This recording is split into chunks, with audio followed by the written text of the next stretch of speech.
아나운서 조항리였습니다. KBS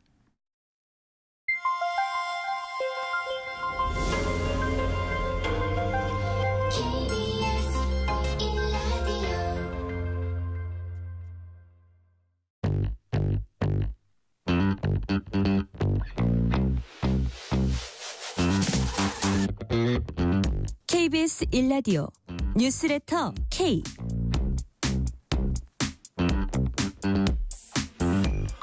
안녕하세요. 뉴스레터 K 진행하는 전종철입니다. 비상계엄 사태를 수사 중인 검찰이 윤석열 대통령과 이상민 전 행안부 장관의 내란 혐의 사건을 고위공직자범죄수사처에 이첩하기로 했습니다. 헌법재판소가 소추위원인 국회 법제사법위원장과 피청구인 윤 대통령에게 각각 준비 명령을 내렸습니다. 권성동 국민의힘 당대표 권한대행 겸 원내대표와 이재명 민주당 대표가 첫 만남을 갖고 전국 수습 방안을 논의했습니다. 주요 정치 현안들 정치 토크 코너에서 깊이 있게 분석합니다. 소장파 초선 의원인 김재섭 의원이 여당의 새로운 비대위원장 후보로 검토되고 있는 것으로 전해졌습니다. 비대위 체제로 들어가는 여당 상황, 김재원 전 국민의힘 최고위원과 깊이 있게 짚어보겠습니다. 문자샵 9730, 짧은 문자 50원, 긴 문자는 100원, 어플리케이션 콩으로 보내시면 무료입니다. 유튜브 KBS 1라디오 계정 채팅으로도 얘기 나누실 수 있습니다. 문자 보내주시면 추첨을 통해서 커피 쿠폰 보내드릴 테니까요. 여러분의 이야기도 많이 들려주세요. 뉴스레터 K 지금부터 시작합니다.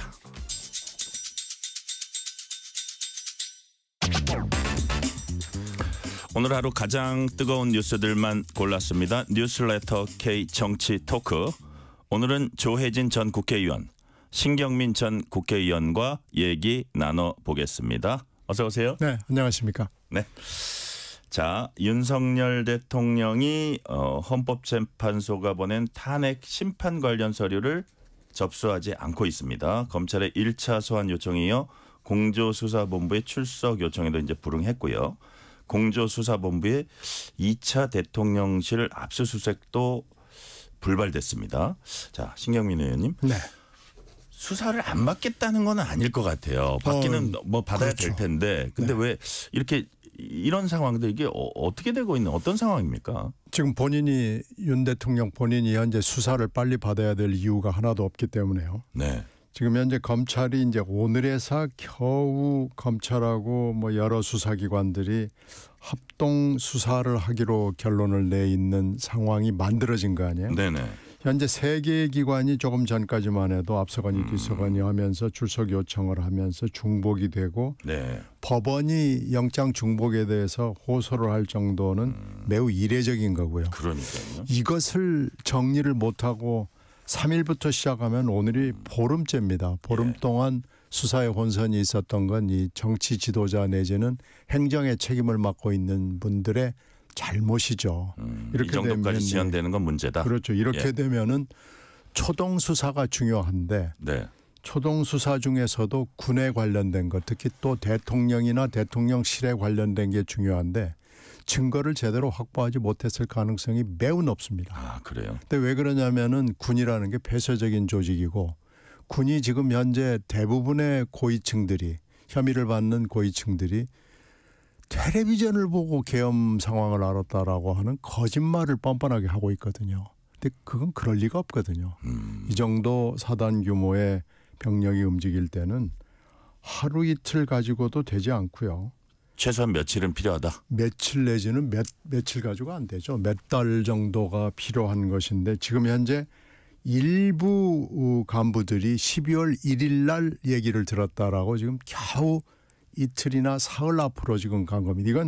이건 전부 거짓말입니다. 아, 그렇게 보시는 거예요? 네, 그러니까 이런 정도로 수사가 부실하게 진행되고 있다는 것은 이건 책임이 있습니다. 이건 정치에도 책임이 있고 이 수사에 관련된 기관들도 책임이 있고요. 그런데 지금 이런 상황에서 대통령이 어디를 가겠다라고 결정을 할 수 없는 상황이 만들어진 겁니다.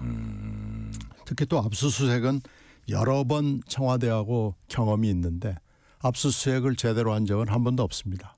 MB 때도 있었고 박근혜 대통령 때도 있었습니다만 항상 대치하다가 임의 제출로 끝났거든요. 이번에도 네네. 똑같습니다. 아, 그래요? 뭐 어제도 뭐 서버를 대통령실 서버를 가서 들여다보겠다고 그랬는데 7, 8시간 대기하다 끝난 거 아니에요. 이것은 예상된 겁니다. 어떻게 보면 매우 정치적인 행보를 보인 거고요. 그런데 이제 탄핵 심판 관련 서류를 접수하지 않고 있다라는 건 이건 좀 매우 실망스러워요. 이 서류 송달 내지는 서류 접수 이런 것은 사실은 이건 매우 형식적인 것이고 절차적인 것이기 때문에 이게 네. 말하자면 절차의 최초니까 무조건 받아야 되거든요. 그런데 이것도 접수하지 않고 뭐 문에 두고 가라 그래서 경비하는 사람이 받았다. 이렇게 되면 우리나라 그 법 체계상으로 이런 서류 문제에 있어서는 도달주의를 채택하고 있습니다. 네네. 그 본인이 그걸 받아야 되고 사인을 해야 됩니다. 본인이 받았다는 확증이 있어야 되는데요. 네네. 이건 윤 대통령이나 이재명 민주당 대표가 똑같습니다. 비슷해요? 네, 이렇게 예. 해서는 안 됩니다. 이건 예. 지금 서로가 서로를 비난하는 상황인데 서로가 서로를 욕할 수가 없는 상황이 된 거예요. 지금 이재명 대표나 윤석열 대통령이 말로는 모든 절차를 뭐 민주시민의 한 사람으로서 지위 고하를 막론하고 똑같이 받겠다. 이렇게 말로 지금 두 분 다 약속한 거 아니겠어요? 예. 이 기록 찾아보면 아마 수십 번 했을 거예요. 그런데 실제로 본인들의 일에 관해서 이렇게 말하자면 법꾸라지 같은 태도를 보이고 그러는 것은 안 된 거고요. 이건 두 분이 앉아서 도원결의라도 해야 됩니다. 절대로 이런 법꾸라지 이러지 말자. 같은 행태. 예. 서류를 가지고 이렇게 우리나라 도달주의 제도를 형해화하는 이걸 이용을 해가지고 빠져나가서 하루라도 시간을 벌자는 태도를 보이는 건 국민들에게 온당치 않은 태도입니다. 네. 자, 지금 조혜진 전 의원이 오고 계셔서 이번 질문도 신경민 의원님께 또 드립니다. 박찬대 원내대표는 윤석열 대통령 강제 체포에 나서야 한다고 촉구했습니다. 이런 가운데 검찰은 윤 대통령 측에 오는 21일 오전에 출석하라는 내용 2차 출석 요구서 보냈는데 윤 대통령 변호인단 대답이 출석 여부 말씀드리기 좀 어렵다. 이 완곡한 거절 같기도 하고요. 근데 만약에 이런 상황이 계속 이어지면 수사기관들이 어떤 걸 할 수 있습니까? 뭐 3번까지 보내는 거죠. 네. 대개 다른 그러니까 일반인들의 경우에는 3번까지 통지를 하고요. 네. 3번을 안 나오면 이제 구인영장, 체포영장이죠. 네. 구인영장을 보내는 거죠. 그런데 이제 국회의원의 경우에는 네. 체포영장을 하려면은 이건 또 국회에다가 보내야 되거든요. 예. 그러면 또 국회 절차가 필요하기 때문에. 그런데 이제 윤석열 대통령은 국회의원은 아니잖아요. 예. 그러니까 체포영장을 판사한테 받아가지고 체포영장을 집행을 하는 방법이 있기는 있는데 수사기관이 뭐 어디가 될지 모르겠습니다만 지금 공수처가 대통령하고 이상민 행안부 장관은 맡기로 했다는 거 아니에요? 그런데 또 혐의에 따라서 또 나눠질 수도 물론 있죠. 직권남용 부분은 검찰이 할 수도 있고요. 그 내란 부분은 공수처가 할 수도 있고요. 지금 이렇게 돼 있어서 이것도 아마 또 약간의 혼선이나 뭐 분업 협업 같은 게 있을 것 같아요. 네. 근데 체포영장을 하느냐 안 하느냐라는 것은 굉장히 정치적인 판단이고 또 이걸 발부해줘야 되는 사법부가 관련되는 일이기 때문에 이 절차가 원활하게 진행이 된다면 체포영장을 집행을 해야 되는 단계가 또 들어가거든요. 네. 근데 체포영장을 집행하려면은 대통령 비서실과 를 또 거쳐야 돼요? 경호실하고 뭐 협조가 돼야 되겠죠. 네. 근데 경호실이 과연 이제 가령 판사가 영장을 발부를 했다 치면은 판사가 발부한 영장을 거부를 할 수 있겠느냐라는 또 문제가 있어요. 그럼에도 불구하고 하여튼 이건 협의는 필요하죠. 네. 그래서 협상을 해서 협의를 해서 합의를 이뤄서 이 체포영장을 가겠다. 아니면은 구속영장 이외에는 안 되겠다라고 얘기할 수도 있고요. 이렇게 되면은 체포영장을 건너뛰어서 구속영장으로 가야 되는데 신문을 하지 않고 바로 구속영장으로 가는 것은 쉽지는 않죠. 일단 피의자를 불러서 조사를 한 뒤에 그 다음에 이제 구속영장을 가야 되는 건데 이게 그래서 이게 무슨 수사기관 독자적으로 결정할 수 있는 문제는 아니고요. 비서실이나 경호실이나 다 여러 가지 협의와 합의가 필요한 대목이고 물론 사법부가 동의를 해줘야 됩니다. 네네. 아까 그 법사위에서 보니까 박지원 의원이 공수처장한테 어제 화면이었나요? 왜 그 긴급 체포 안 하냐고 긴급 체포 할 거냐고 막 그러고 얘기를 하더라고요. 근데 영장 발부받아서 가는 것도 그렇게 좀 절차가 필요하고 협의가 필요한데 긴급 체포 가능성은 낮다고 봐야 될 것 같아요. 긴급 체포는 수사기관이 하는 건데 그것만 가지고는 비서실과 경호실의 벽을 뚫기는 매우 어려울 겁니다. 그렇죠. 네. 그러니까 어차피 만약에 뭐 영장 발부 받지 않아서 안고 가는 게 이제 제일 좋은 거고 만약에 하여튼 무조건 법원 판사에 서명이 들어간 영장이 있어야지요. 네. 그래야 경호실의 벽을 뚫을 수가 있는 겁니다. 영장이 있어야 경호실의 벽을 뚫을 수 있다 말씀해 주셨고요. 자, 윤 대통령 측은 검찰과 공조수사본부죠. 소환을 요구하는 상황에 대한 조정이 필요하다고 이제 그 누차 얘기를 했는데 이에 오늘 검찰이 윤석열 대통령과 이상민 전 장관 사건을 공수처에 이첩하기로 이제 결정을 했습니다. 신경민 의원님 보시기에 이 결정은 잘한 거라고 보세요? 진즉에 이렇게 했어야죠. 네. 지난번에 김용현 전 장관 국방장관 문제가 생겨가지고 긴급 체포를 해서 영장실질심사로 들어갔잖아요. 네네. 그때 사실 검찰이 제일 신경을 썼던 것이 구속 여부보다는 네. 이 수사권 인정 여부였어요. 그래서 직권남용으로 내란죄는 검찰의 수사 권한이 없기 때문에 직권남용으로 일단은 그 벽을 뚫어보려고 했던 건데 오히려 실제로 구속영장 실질심사 단계에서는 그거보다는 경찰관 범죄를 가지고 이 네. 판사가 벽을 뚫어준 거예요. 예. 그러면서 구속영장이 발부가 됐는데요. 근데 문제는 그게 직권남용이건 경찰관 범죄와 관련된 것이든지 간에 모든 판사들이 동의할 수 있는 수사 범위 확대의 이유가 되지를 않습니다. 네. 판사에 따라서는 이건 안 된다. 그래서 재판이나 뭐 이 사법 절차를 쭉 진행을 하고 나서 1심 판결에서 네. 그러나 이건 수사 권한이 없기 때문에 재판이 성립되지 않아서 공소 기각을 하겠다고 얘기를 해버리면 네. 완전 그냥 도로아미 타불이 돼버리거든요. 그래서 이 부분에 대해서 법원 행정처장도 좀 난감해하는 거예요.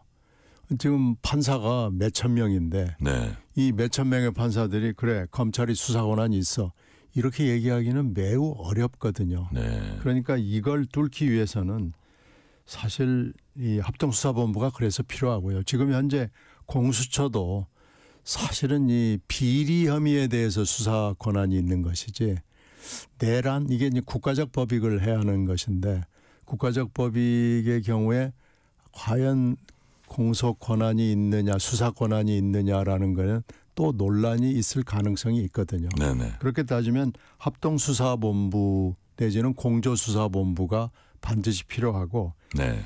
이걸 3일 날 이 사안이 터진 거기 때문에 아무리 못해도 4일, 5일, 6일 중에는 이 문제가 해소가 돼서 네네. 공조수사본부가 해결이 됐어야 됩니다. 이것을 사실은 정치권이나 이 당국이 굉장히 오랫동안 오늘 지금 15일째인데 네네. 이 문제를 방기하고 있었기 때문에 국민들 보기에 좀 사실은 부끄러워해야 될 사안 중에 하나입니다. 네. 자 오늘 조혜진 의원님 오늘 저기 검찰이 윤석열 대통령과 이상민 전 장관 사건 이제 공수처에 이첩하기로 결정한 거 이제 아시잖아요. 이 결정은 잘한 거라고 보세요? 그 일찍부터 공수처에서 그 사건 이첩해달라고 이야기했거든요. 네네네. 공수처가 사건을 담당하는 그 기준 중에 몇 가지 중에 타 기관들이 서로 중첩해서 할 때는 그쪽을 배제하고 공수처가 가져와서 한다. 그걸 근거로 해서 검찰 경찰에다 넘겨달라고 그랬는데 안 넘겨주다가 검찰이 넘겨줬는데 넘겨준 거는 뭐 제가 정확한 속사정은 모르겠지만은 예. 그 다른 그 피해자들에 대한 조사보다는 이 대통령이나 뭐 김용현 전 장관의 조사가 진척이 사실 더디거든요. 예, 조금 예. 있다가 이제 특검이 만약에 넘어오면 특검한테 다 넘겨줘야 되는데 그 사이에 뭐 수사를 진행하기도 어려울 것 같아 보여서 예. 그냥 공수처에 넘긴 것 같기도 하고. 예. 그렇다 이거죠. 뭐 여러 가지 뭐 그 원인은 있을 것 같습니다. 어쨌든 그렇게 되면 경찰도 같이 가는 거예요. 빨리 이제 공수처에 넘겨줘가지고 공수처로 그냥 합치는 게 맞지 않나 싶습니다. 근데 하여튼 뭐 이제 보니까- 결론적으로 만시지탄이지만 이게 진즉에 있어야 될 거고 그래 그나마 오늘이라도 된 게 뭐 다행이라고 생각해야 되겠죠. 근데 이제 김용현 전 국방장관 등 나머지 비상계엄 사건 관련자는 또 검찰이 수사를 계속 맡는다고 해요. 네. 여기는 왜 또 남겨놨는지 모르겠어요. 이 부분은 아직 조정이 안 된 건지. 조정이 지금 풀로 완전체로 된 것 같지는 않아요. 아 그래요? 그러니까 이게 지금 굉장히 더디게 이렇게 세 개 기관이나 달려들어 가지고 서로 피의자를 확보하는 경쟁을 하고 네. 지금 현재 증거도 뭐 제대로 확보가 안 돼 있는 것으로 보이는데요. 이렇게 수사기관들끼리 더군다나 이런 대형 사건을 놓고 경쟁하는 것은 좀 어떻게 보면 국민들한테 볼 면목이 없습니다. 나는 이제 공수처가 대통령에 대한 기소 권한은 없다 그러더라고요. 예. 그래가지고 예. 수사한 다음에는 다시 또 검찰로 넘겨야 되는 이게 그런 또 지금 복잡함이 있습니다. 수사권한 문제가 좀 이상하게 꼬여 있어요. 예. 네네. 자, 윤 대통령 측은 내란죄 성립 요건에 해당하지 않고 수사 대상이 될 수 없다. 이거 나름 비판의 목소리를 냈습니다. 특히 공개 변론이 열리면 윤 대통령이 직접 헌재 심판정에 나와서 입장을 밝힐 것이다. 공개적으로 내란죄 부인하고 있는 배경 그리고 본인이 직접 변론할 때 신경민 의원님 변론하면 그게 도움이 될까요 본인한테? 글쎄 본인은 이제 뭐 내가 변호사 자격이 있는 사람이고 검사를 몇 년 했는데 뭐 이제 이런 법을 내가 생각에 제일 잘한다. 내가 나보다 더 잘하는 사람이 또 몇 사람이나 있겠느냐 이런 생각을 가지고 하는데요. 이게 좀 매우 이례적이죠. 매우 이례적입니다. 헌법재판소에 본인이 피청구인이 직접 나와가지고 만약 마이크 잡고 하겠다는 거 아니에요. 네. 글쎄 이건 정치적으로 봐서는 좋은 선택 같지는 않아요. 그러나 뭐 본인이 하겠다고 그러면은 말릴 수 있는 뭐 힘은 없잖아요. 그래서 어제 매우 이례적인 예. 아마 그림이 그려질 것 같습니다. 자 조혜진 의원 예. 어제 여기 나온 어떤 법률 전문가는 예. 중이 제 머리 못 깎는다고 아마 그걸 얘기하게 되면 그 객관성을 유지하기 힘들어서 오히려 본인한테 더 마이너스가 될 거다 이런 전망을 하더라고요. 어차피 당사자는 당사자 입장에서 이야기하는 거고 중립이나 네. 객관이라는 건 없는 것이고 중립이나 객관은 재판관이 취해야 될 입장인 거고요. 자기 입장에서 이야기하는데 일단은 그 노무현 대통령 박근혜 대통령은 직접 변론 안 했죠. 예. 제 기억에. 예.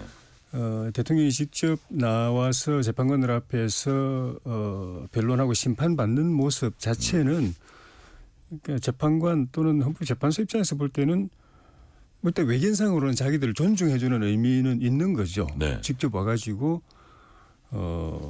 어쨌든 그 뭐 이렇게 탄핵 인용되기 전까지는 현직 대통령 직위인데 직접 나와서 재판관들 앞에서 이제 소명을 하겠다는 거는 헌재의 위상을 그만큼 존중해 준다는 의미가 있기 때문에 그거는 헌재 입장에서 별로 나쁜 건 아닌데 네.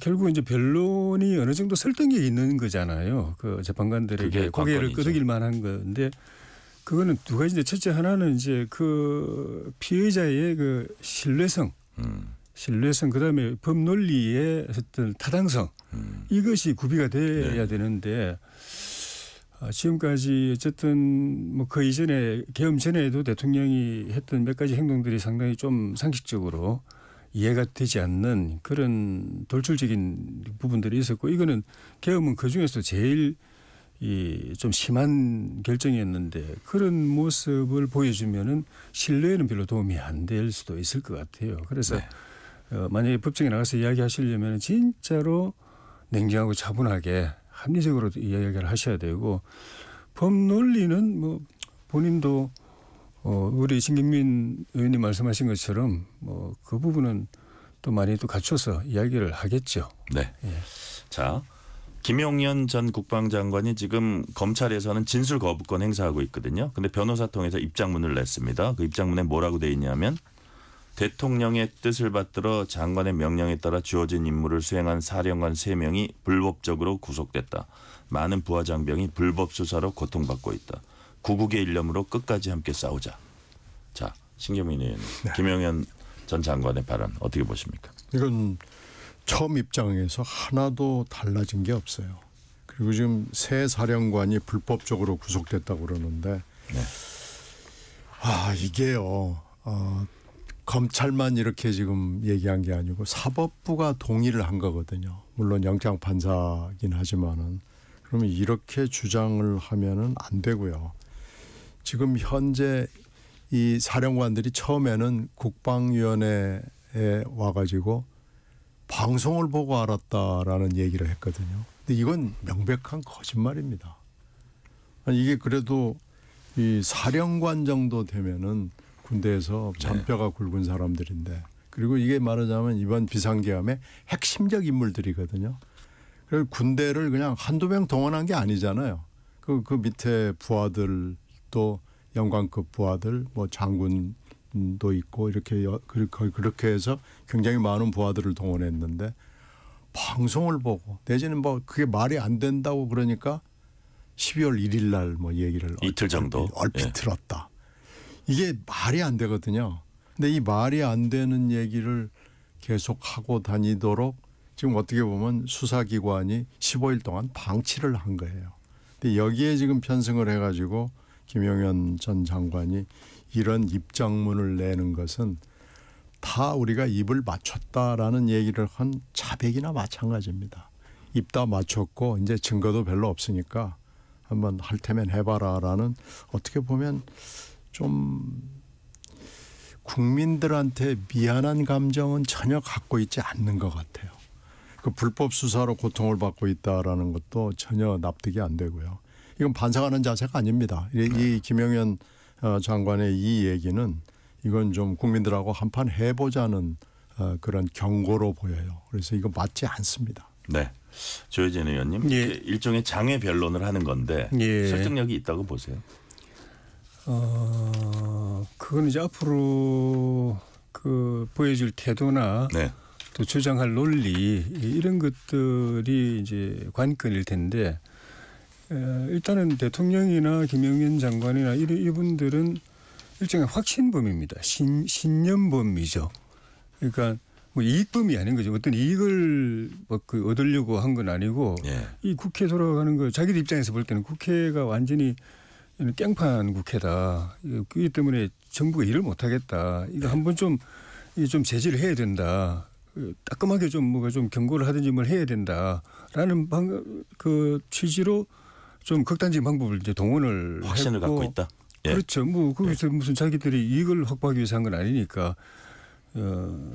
그리고 자기들이 대통령도 그렇고 김용현 장관도 그렇고 내란을 저지른다는 생각은 안 했을 거예요. 예. 그 이후에 그 국정을 더 좀 잘하기 위해서 하는 거지. 이게 내란이 되고 그다음 나는 바로 그냥 뭐 탄핵으로 몰리고 바로 수사받아야 되고 또는 재판 받아야 되고 이런 생각은 뭐 전혀 안 했겠죠. 그거 했으면 이런 일을 저지를 일이 없는 거고 네. 한번 따끔하게 혼내주고 좀 경고하고 국민들한테 좀 이 정도로 심각하다는 좀 각성시키고 해서 이제 좀 그런 그 방탄 그 극단적인 방탄 정치 이런 거 좀 이제 그만하고 이렇게 그래서 그다음부터는 국정 운영을 좀 더 좀 순리적으로 좀 풀어갈 수 있게 되기를 기대하고 이렇게 했을 거죠. 네. 그게 이제 상당 부분 이제 좀 망상적인 부분이 있는데 어쨌든 그 본인들의 저 내란죄는 고의 범죄잖아요. 네. 폭동을 일으켰다는 것만로만 되는 게 아니고 일으킨 목적이 국헌을 문란하게 하려는 목적을 가지고 했어야 되는데 이제 본인들의 의사가 그건 아니다. 나라를 위해서 그랬던 거고 국정을 정상적으로 하기 위해서 그런 거고 국회가 너무 심하니까 이걸 좀 어떻게든 제재하려고 했던 거다라는 생각을 한 거기 때문에 그거를 탄핵 재판에서도 이야기할 거고 수사 과정에서도 이야기하고 국민을 향해서도 이야기하겠다라는 네. 그런 취지인데 어쨌든 좀 전에 말씀드린 것처럼 그 과정에 상당 부분 망상적인 부분도 있고 또 실제적으로 헌법 법률 위반도 있고 하기 때문에 뭐 저 수사기관이나 재판기관에서 어떻게 받아들이냐과 동시에 또 국민들이 어떻게 받아들일지는 좀 봐야죠. 네. 예. 자, 이번엔 이제 헌법재판관 임명 문제입니다. 과연 대통령 권한대행이 임명할 수 있느냐? 헌재는 임명할 수 있다고 했습니다. 어떻게 보면 가장 뭐 권위 있는 기관이 그렇게 해준 거고. 근데 여하튼 뭐 여야 모두 그때그때 달라요 같아요. 그 상황에 따라서 아전인수격으로 하는 것 같은데, 자, 그 신경민 의원님께서는 이 빨리 임명해가지고 절차를 진행해야 된다고 보시는 편입니까? 어떻습니까? 아니 원래 7인 체제가 이제 변론을 진행할 수 있는 최소한인데 네. 이진숙 방통위원장 문제 때문에 사실은 가처분 신청으로 그 조항을 효력을 잠시 정지시키고 6인 체제로도 가능하다 지금 이렇게 돼 있거든요. 네네. 그러니까 우리가 처음에 헌재를 만들었을 때는 이 9인 완전체에서 7인까지는 많은 양해를 한다라는 거예요. 그러니까 최소한 7인은 갖추고 해야 되고 이게 뭐 장사미사의 탄핵이 아니잖아요. 그냥 대통령의 탄핵이잖아요. 그러면은 헌법이 원래 예정했던 그리고 이 헌법재판소법이 예정했던 7인 체제는 갖추는 게 7인 이상 체제는 갖추는 건데 지금 현재 완전체 9인 체제를 하는 게 매우 어렵다 그러면은 6인 체제를 가지고 가는 것은 맞지 않습니다. 근데 왜 6인 체제가 됐냐 민주당 책임은 없냐 하는 거에 대해서 저는 그 부분은 그 지적은 아프게 받아들여야 됩니다. 네.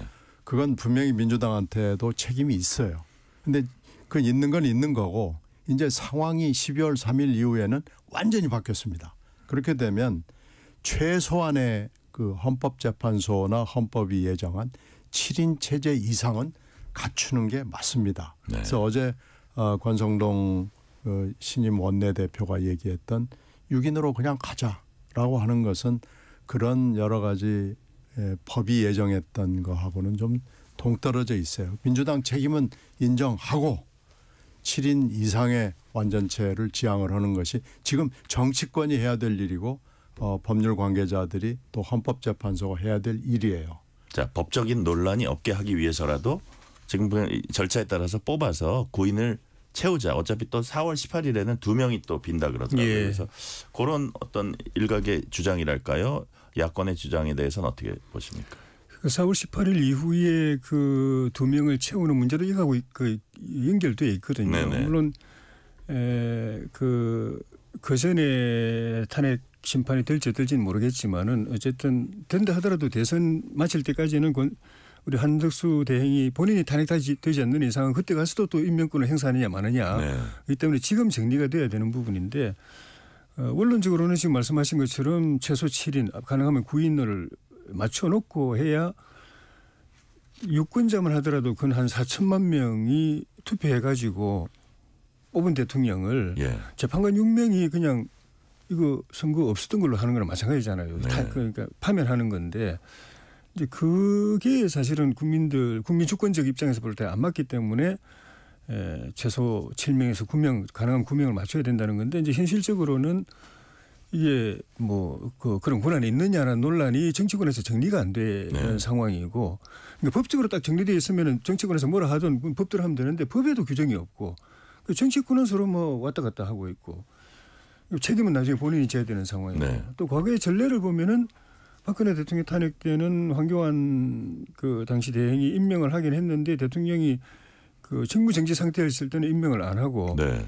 그 완전히 이제 탄핵 인용이 돼가지고 파면되고 대통령 자리가 공석이 된 상황에서 또 임명을 했고 네. 그때 되면 조금 더 이제 저 한대행도 좀 부담이 덜할 거예요. 그 상황에서는 뭐 본인밖에 없으니까 예, 예. 그런 측면에서 좀 정리가 어려운 부분이 있는데 여야야 뭐 그 정책 유불리를 따져서 하겠지만은 결국은 한대행이 고민하고 최종적으로는 본인 책임 하에서 네. 할 걸로 보는데 뭐 어떤 길 선택을 할지는 저는 잘 모르겠습니다. 자, 이래도 부담 저래도 부담은 있기 마련이기 그러니까요. 때문에. 예. 짧게 하나 질문 드릴게요. 시간이 거의 다 되긴 했는데 자 임명을 안 하자는 당의 입장이어서 그런지 국민의힘은 인사청문회에도 참여하지 않기로 했습니다. 예. 그냥 손을 놓고 있는 게 당의 도움이 될까요? 그 이제 논리적으로는 그럴 수밖에 없죠. 예. 임명을 찬성하면 당연히 인청에 들어가야 되고 반대하면서 반대하는데 인청 인청에 들어갈 들어간다는 수는 거는 없다. 논리적으로 맞지 않기 때문에 네. 인청 참여 여부가 아니라 그 권한대행의 임명권이 없다라는 그 입장에서 맞춰서 하다 보니까 그렇게 된 거죠. 네. 예. 자, 2893님이 나라가 어수선한 요즘 국민들은 경제적으로 어려움 겪고 있는데 정부와 정치권의 현명한 대처가 필요합니다. 뉴스레터 K가 상황 가감 없이 잘 전해지고 있어서 듣고 있으면 그나마 마음의 위안이 됩니다. 감사합니다. 이 시간 교통 상황 알아봅니다. 라디오 교통정보센터 김민희 리포터 나와주세요. 네, 퇴근 정체가 빠르게 늘고 있습니다. 수도권 제1순환고속도로 일산에서 판교 쪽으로 장수 부근 4차로에는 화물차가 고장으로 서 있어서 노우지 분기점부터 정체가 더 심해져 있습니다. 더 가서 안양터널 부근에서는 사고까지 났는데요. 2, 3차로를 막고 처리하고 있어서 부근으로 차량들 서행합니다. 이후로는 하기 분기점에서 청계터널 사이로 정체 시작됐습니다. 영동고속도로 인천 쪽으로 새말 부근 3차로에도 화물차가 고장으로 서 있고요. 이후 경기권에 진입해서는 양지터널에서 용인휴게소 사이와 동수원에서 군포 부근, 다시 군자 분기점에서 월곶 분기점 사이와 또 서창 분기점에서 영동선 시점 사이로 정체입니다. 무안 광주고속도로 광주 쪽으로 동관산 요금소 부근 1차로에서는 사고가 나면서 부근으로 정체 심하고요. 중부 내륙고속도로 양평 쪽으로 성준하들목 진입램프에서도 사고를 처리하고 있습니다. KBS 교통정보센터였습니다. 퇴근길 당신과 함께 읽는 세상 이야기 KBS 1라디오 뉴스레터 K 실시간 교통 상황 살펴봤습니다. 뉴스레터 K 정치 토크 조혜진 전 국회의원, 신경민 전 국회의원과 얘기 나누고 있습니다. 자, 권성동 국민의힘 대표 권한대행 겸 원내대표와 민주당 이재명 대표가 오늘 만났습니다. 권성동 당대표 권한대행 모두 발언 직접 들어보시겠습니다. 저는 이런 작금의 사태, 우리 헌정사에 3번에 걸친 이 탄핵 정국이 이번까지 3번에 걸친 탄핵 정국이 있는데 저는 우리 헌법이 채택하고 있는 이 통치구조, 이 소위 말하면은 대통령 중심제 이 국가가 과연 우리의 그런 현실하고 잘 맞는지 이 부분에 대해서 좀 더 우리가 이 시점에서는 검토할 필요가 있다 이렇게 생각을 하고 있습니다. 자, 권성동 대표 대행 개헌 필요성이 이제 시사하는 듯한 발언을 했습니다. 대통령 중심제가 과연 현실에 맞는지 뭐 이런 얘기들을 했는데 뭐 지금 현안들은 많은데 조금 더 이렇게 막 그랜드한 주제로 얘기를 한 것 같아요. 신경민 의원님 어떻게 들으셨어요? 이게 지금 87년 이후에 윤 대통령이 8번째 대통령이더라고요. 네. 근데 지금 3분이 탄핵을 당했고 노무현 대통령은 헌법재판소에서 물론 기각이 됐지만 하여튼 3번의 대통령 기록이 있고요. 85년 이후를 봤더니 28번 정도 있었는데 네. 사실 대부분이 현재입니다. 윤 대통령 이후가 대부분입니다. 네네. 그래서 지금 이거 우리가 지금 탄핵을 굉장히 쉽게 생각하는 것 같아요. 근데 이제 대통령제에서 총선 결과하고 이렇게 결합이 되면은 탄핵이라는 게 굉장히 쉽게 되고 3분의 2라는 허들이 있음에도 불구하고 대통령도 굉장히 쉽게 탄핵을 할 수 있다라는 걸 볼 수 있는 거죠. 그래서 네. 지금 5년 단임제는 일단은 문제가 심각한 거고요.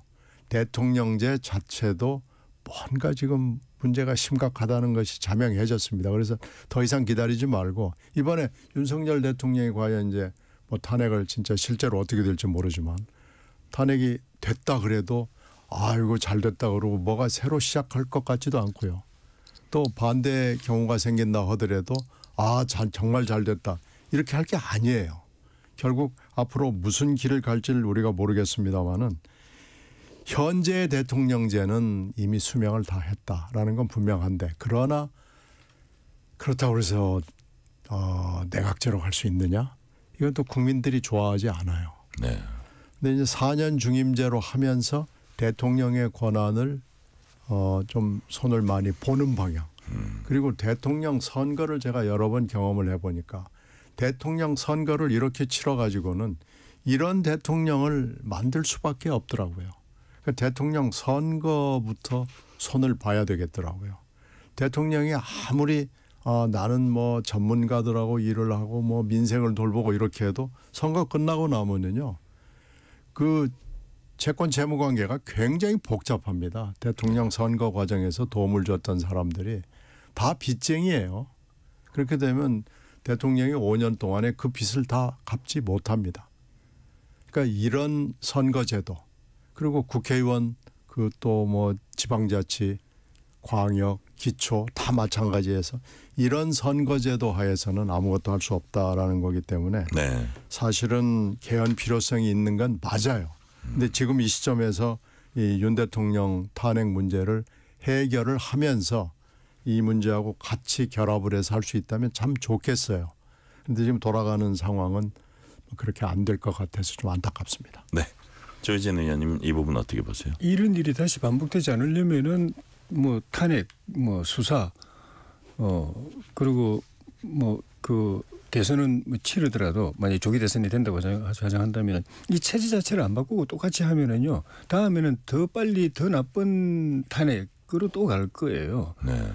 그래서 대통령제 자체가 사실은 왕정 다음의 체제였거든요. 그다음 민주정이 아니고 왕정 다음에 왕정을 약간 이제 변용한 건데 전 세계적으로 많지도 않고 네. 그나마 대통령제 있는 나라는 거의 독재국가고 정치가 늘 불안하고 그 유일하게 이거를 민주적으로 운영한다는 미국조차도 지금 완전히 위기 상황으로 가고 있잖아요. 네. 그러니까 대통령제 자체가 우리나라뿐만 아니라 전 세계적으로 이거는 수명이 다했는데도 우리나라는 특히 거대한 더 그렇고 도전에 직면해 있군요. 국민들은 네. 지금 완전 탈권위주의 시대거든요. 국민들 머릿속에 이제 권위는 없습니다.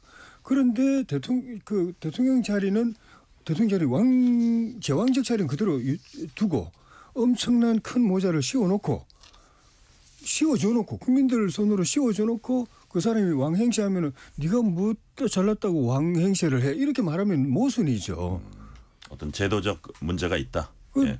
탈권위주의 시대는 탈권위주의적인 권력 구조를 만들어줘야 되는데 요거는 그대로 어떤 이유든지 간에 그대로 두고 있잖아요. 네네. 그건 뭐 꼭 돌리고 두는 게 아니고 정치적 결함 중에 한 부분이라고 저는 생각 들고 그러다 보니까 이 파이가 크다 보니까 온갖 그런 정치꾼들, 협작꾼들, 야심가들 이 사람들 다 이쪽으로 모여가지고 한판 그냥 땡기는 쪽으로 여기다 올인하고 네. 그 후유증은 지금 의원님 말씀하신 것처럼 땡긴다는 어마어마하고 거는 제가 도박으로 약간 도박이죠. 그죠? 정치적 그런 도박이죠. 식으로 인식이 됐어요. 투쟁판처럼 되어 있는 거니까 네. 그런 사람들이 다 모여들고 그렇군요. 그래서 이걸 손보지 않고 그냥 대충 뭐 지금 나타나는 현상만 가지고 땜질하고 넘어가면은 국민들이 괴로운 시대가 계속 연장될 겁니다. 네, 이번엔 이재명 민주당 대표 모두 발언 들어보시겠습니다. 국정이 매우 불안합니다. 국정 안정이라고 보통 우리가 말하지만 그중에서도 가장 중요한 건 역시 헌정 질서의 신속한 복귀라고 생각됩니다. 뭐 여러 가지 방안들도 있을 테고 입장도 다르겠지만 이거 하루만 해도 국가적 손실, 경제적 손실이 엄청나게 크기 때문에 이런 국민들의 어려움, 경제의 어려움, 대한민국의 국격의 문제 등을 고려해서 최대한 신속하게 이 불안 상태가 회복되면 좋겠다. 그런 생각 갖고 있습니다. 자, 신경민 의원님, 이재명 대표는 본인이 그 전에 제안했던 국정안정협의체 여당이 참여해달라. 계속 이제 민생, 경제 이거 중요합니다. 그 부분을 계속 강조하고 있거든요. 그 부분에 있어서는 뭐 이론은 없는데 이게 일종의 대선 행보라는 얘기도 있고요. 어떻게 보십니까? 이건 뭐 여당이 여기에 동조할 것 같지는 않아요. 네. 이건 이재명 대표의 그냥 어젠다로서 띄워놓는 거고 여당이 지금 들은 채를 안 하잖아요. 지금 몇 번 비슷한 이름만 바꿔가지고 몇 번 제안을 했는데 뭐 여당에 아무도 이거에 대해서 전에 한동훈 대표 있을 때도 그렇지만 지금 권성동 원내대표 체제에서도 별로 아무 반응이 없는 것은 그 이재명 대표 혼자만의 어젠다니까 그냥 하세요. 우리는 그냥 못 들은 걸로 하겠습니다라고 네. 할 가능성이 매우 높아서 이건 뭐 저는 실현 가능성은 거의 없다고 봅니다. 네. 자, 조혜진 의원님, 예. 추경도 또 하자고 이것도 검토하자고 이제 제안했어요. 예. 민생 협의체 여야가 같이 하고 추경도 하자 이런 제안. 여당 입장에선 이건 어떻게 봅니까? 앞뒤 안 맞고 논리적으로 모순이죠. 방금 조금 전에 그 내년도 본 예산을 완전히 칼질해가지고 네네. 그냥 다 그냥 중요한 예산들 다 날려놓고는 돈도 쓰자고. 좀 날리지 말고 나도 살려두면 돈 추경 안 해도 되잖아요. 예. 날려놓은 지 날려고 며칠도 안 돼서 추경하자고 말하는 것 자체도 말이 안 되고 또 지금 권한대행 체제는 현상 유지만 하라고 그러잖아요. 예. 현상 유지만 하라고 그러면서 추경을 해라. 현상 유지만 하려면 본 예산만 가지고 해야 되는 거죠. 왜 추경을 할 권한이에요? 추경은 앞뒤가 안 맞는다. 추경이든 본 예산이든 정부가 이걸 제출해야 되거든요. 만약에 이재명 대표가 요구를 하니까 만약에 정부가 추경안을 내놓았더라도 별 말 안 하겠지만은 네네. 만약에 이재명 대표나 민주당이 아무 말 안 하는데 권한대행이 우리 추경하겠다고 제시하면 바로 당신 무슨 권리로 있는 것만 가지고 해. 본 예산만 제대로 집행해. 그러면 권한대행 범위 아니야. 바로 그렇게 이야기할 거예요. 안 맞는 이야기를 국민 걱정하는 척, 민생 걱정하는 척, 경제 걱정하는 척 하는 코스프레죠. 아, 그렇게 보시는 거예요. 네. 자, 두 사람은 같은 대학 출신에 사법고시 준비 때 옆방을 썼다 이런 얘기를 아까 이재명 대표가 하더라고요. 그러면서 회동 분위기도 뭐 나쁘지는 않았다는데 당 차원의 갈등은 여전합니다. 한 가지 예만 들게요. 자, 국회 법사위에서 김용민 의원, 민주당 김용민 의원이죠. 국민의힘 여당 의원들을 향해서 내란 공범이라고 이제 규정을 하니까 여당 의원들이 항의하지 않았겠습니까? 항의하니까 거기다 대고 어디 내란 공범들이 하고 이제 소리를 질렀습니다. 조혜진 의원님 이런 상황 어떻게 보십니까? 하는 행태 똑같아요. 그 8년 전에 박근혜 대통령 탄핵 때도 그때도 적폐몰이 해가지고 너 적폐 이러면서 꼼짝 마 입 다물어. 딱지 붙이는 거예요? 네. 네. 똑같잖아요 지금 하는 게. 더 심하면 더 심하죠. 그러니까 지금 플래카드 다 그렇게 걸어놨어요. 일단 내란을 지금 수사를 하고 있는데 내란이 아닌지 수사를 하고 있는데 당이 이게 수사기관도 아니고 재판기관도 아닌 특정 정당이 내란죄라고 딱 그냥 못을 박아버렸어요. 그리고 그 당 소속 그 대통령 소속 당이라고 해서 다 내란죄 공범이라고 이야기를 해요. 뭐 예를 들어서 계엄 해제 왜 동참 안 했냐 거의 네. 그런 뜻이거든요. 플래카드는 다 그냥 내란죄 공범이라고 하고 탄핵을 동의 안 해도 또 내란죄라고 이야기해버립니다. 탄핵을 동의하든 안 하든 정치적 선택 그 평가의 문제인데 탄핵을 동의하지 않으면은 내란 공범 이렇게 또 이야기를 합니다. 네. 그런데 그것이 어쨌든 마우스가 워낙 많잖아요. 190석이 되니까 막 떠드니까 현실적으로는 수사기관이나 또 재판기관에 영향을 또 안 줄 수도 없는 거예요.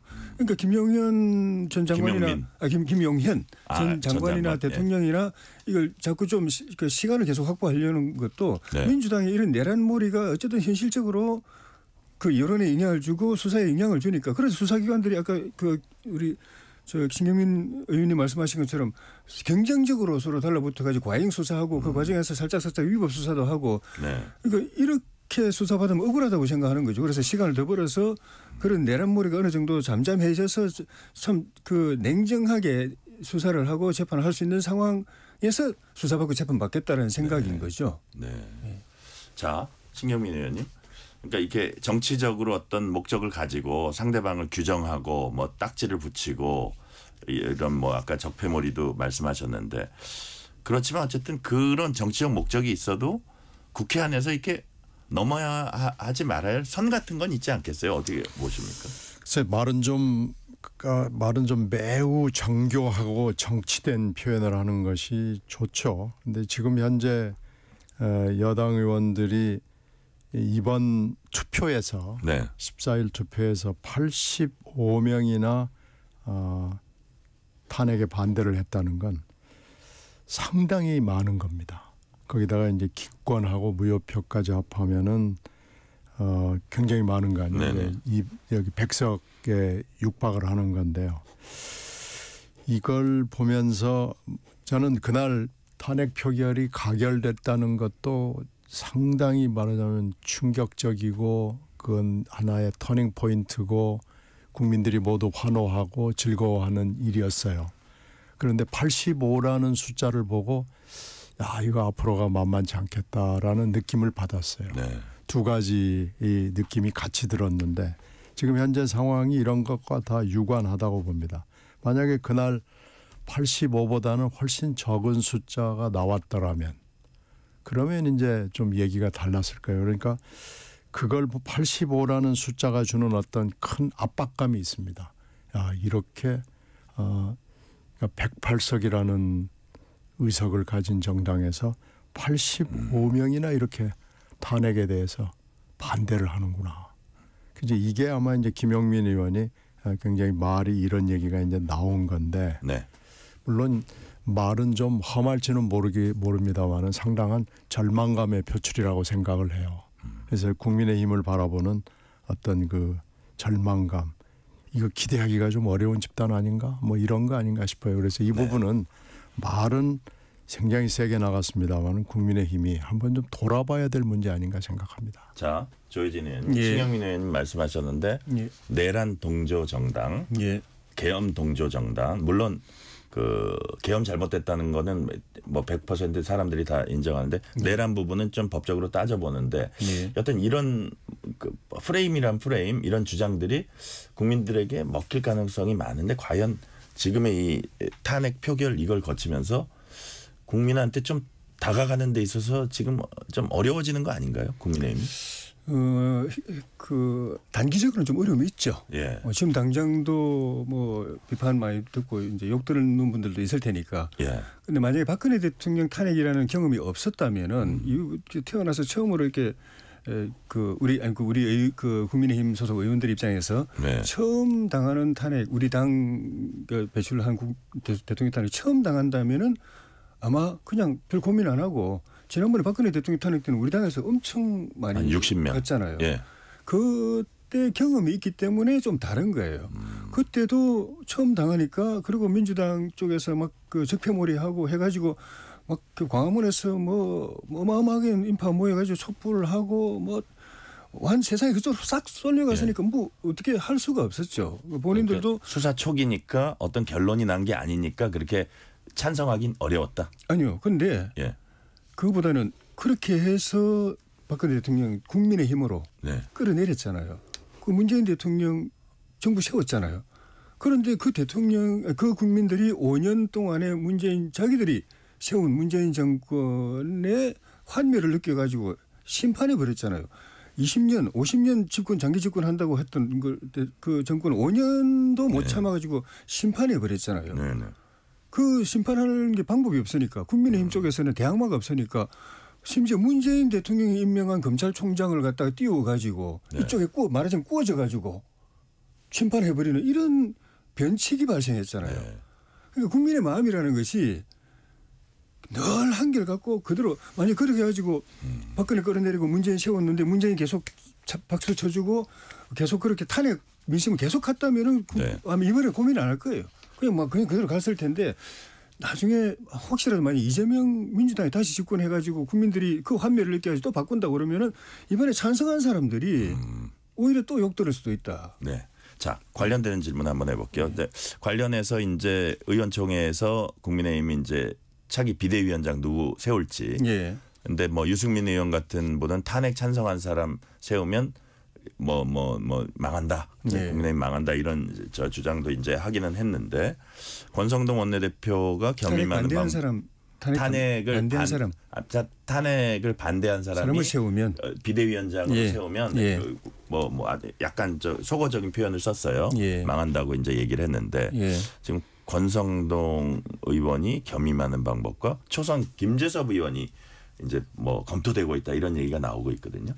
어떤 사람이 맞는 게 맞다고 보세요? 김재섭 의원을 내세우는 건 쇼죠. 아 그래요? 쇼도 민주당처럼 문재인 정권처럼 쇼하면은 탁현민처럼 쇼하면 그거는 국민들 마음에 스며드는데 우리 당은 쇼가 체질이 안 맞는 당이 괜히 흉내만 내다가. 근데 어쨌든 뭐 탄핵에 찬성 혹은 뭐 친윤 색채가 강한 의원 하면은 그것도 또 모양새가 그렇게 좋지는 않다 이런 얘기도 있거든요. 그런데 어차피 그 의원들이 당내에서 비대위원장 선출을 하기로 뭐 결정 받던 것 같거든요. 네네. 그러면 지금은 당 중진들부터 해서 실질적인 리더십을 가진 사람은 거의 다 친윤인데. 네네.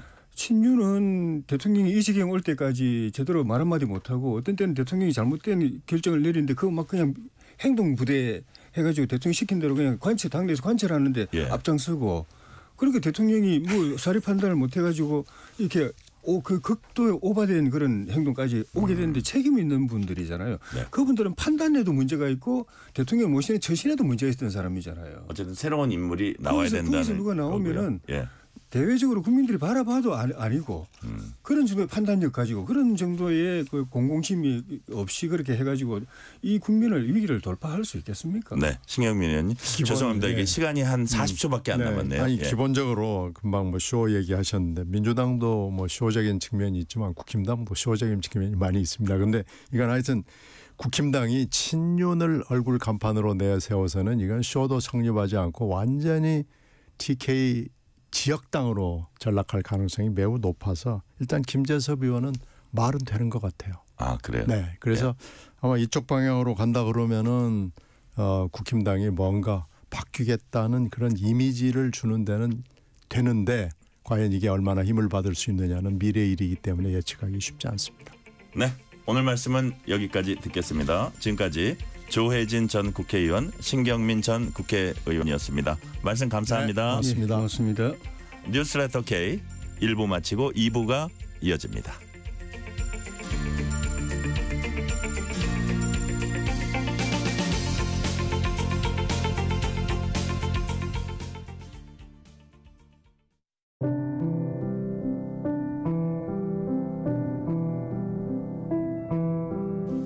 KBS 라디오 연중기획 희망충전 대한민국 617번째 이야기.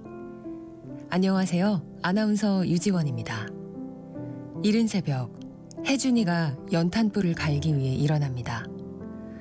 아직도 연탄을 떼는 이 낡은 집에서 혜준이와 여동생, 할아버지가 살고 있는데요. 혜준이가 2살 무렵 할아버지에게 어린 남매를 맡긴 채 집을 나가버린 엄마. 없는 살림에도 할아버지는 늘 사랑으로 손주들을 보살폈습니다. 서툰 요리지만 아이들 끼니 한 번 거른 적 없고 단 하루도 쉬지 않고 일을 해온 할아버지. 하지만 쳇바퀴처럼 반복되는 생활고는 겨울이 되면 더 깊어질 수밖에 없는데요. 연탄가스에 노출된 허름한 방과 찬물만 나오는 낡은 욕실. 따뜻한 외투 한 벌 사줄 수 없는 어려운 현실이 할아버지의 마음을 안타깝게만 합니다.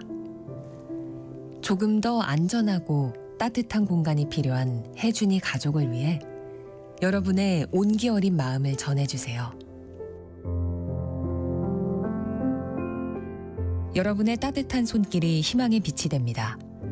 ARS 060-700-1580 060-700-1580 한 통화 3,000원으로 희망을 선물해 주세요. KBS 라디오 연중기획 희망충전 대한민국은 초록우산 어린이재단, 인탑스 주식회사 그리고 청취자 여러분과 함께합니다.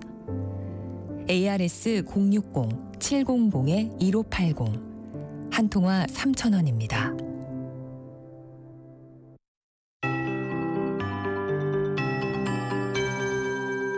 KBS 58분 날씨.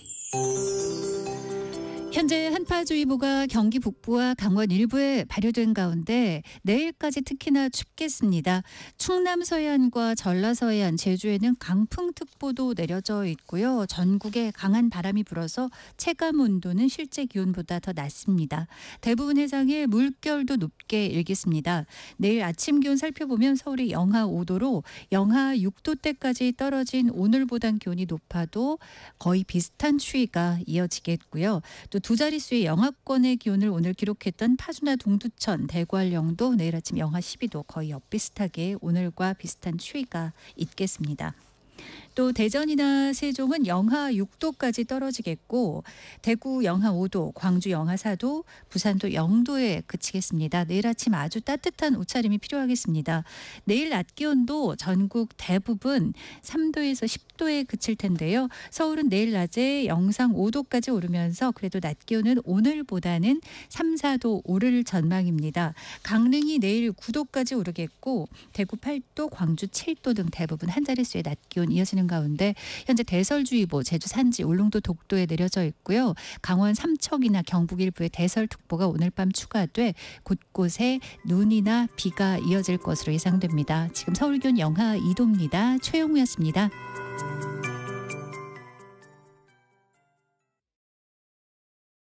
정성을 다하는 국민의 방송 KBS가 6시를 알려드립니다.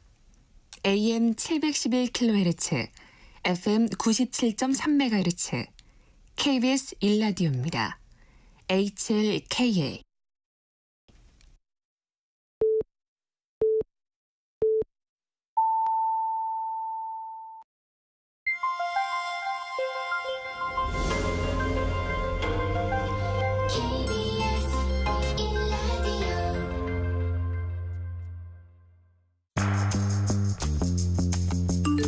여러분은 지금 퇴근길 시사편지 한 장, KBS 1라디오 뉴스레터 K를 듣고 계십니다.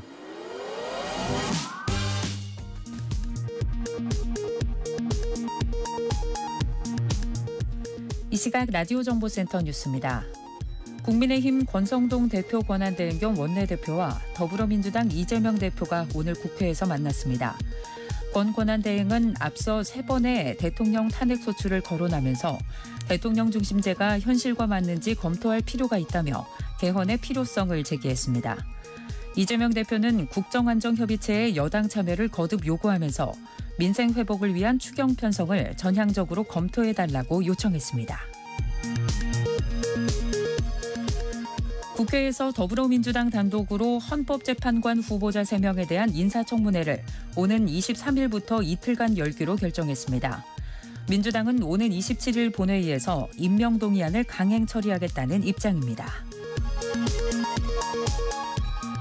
권성동 국민의힘 대표 권한대행 겸 원내대표는 대통령이 권리의 상황이 아닌 직무정지 상황이기 때문에 한덕수 권한대행은 탄핵 결정 전까지 헌법재판관을 임명할 수 없다고 말했습니다.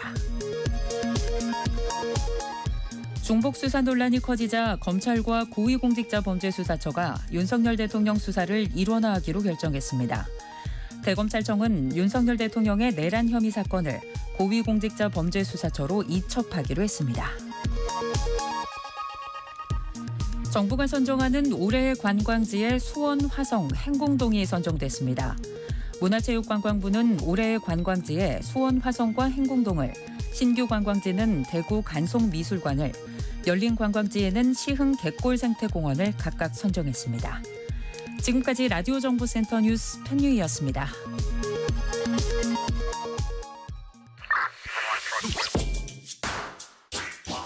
뉴스의 진수를 보여주는 인터뷰, 뉴진수.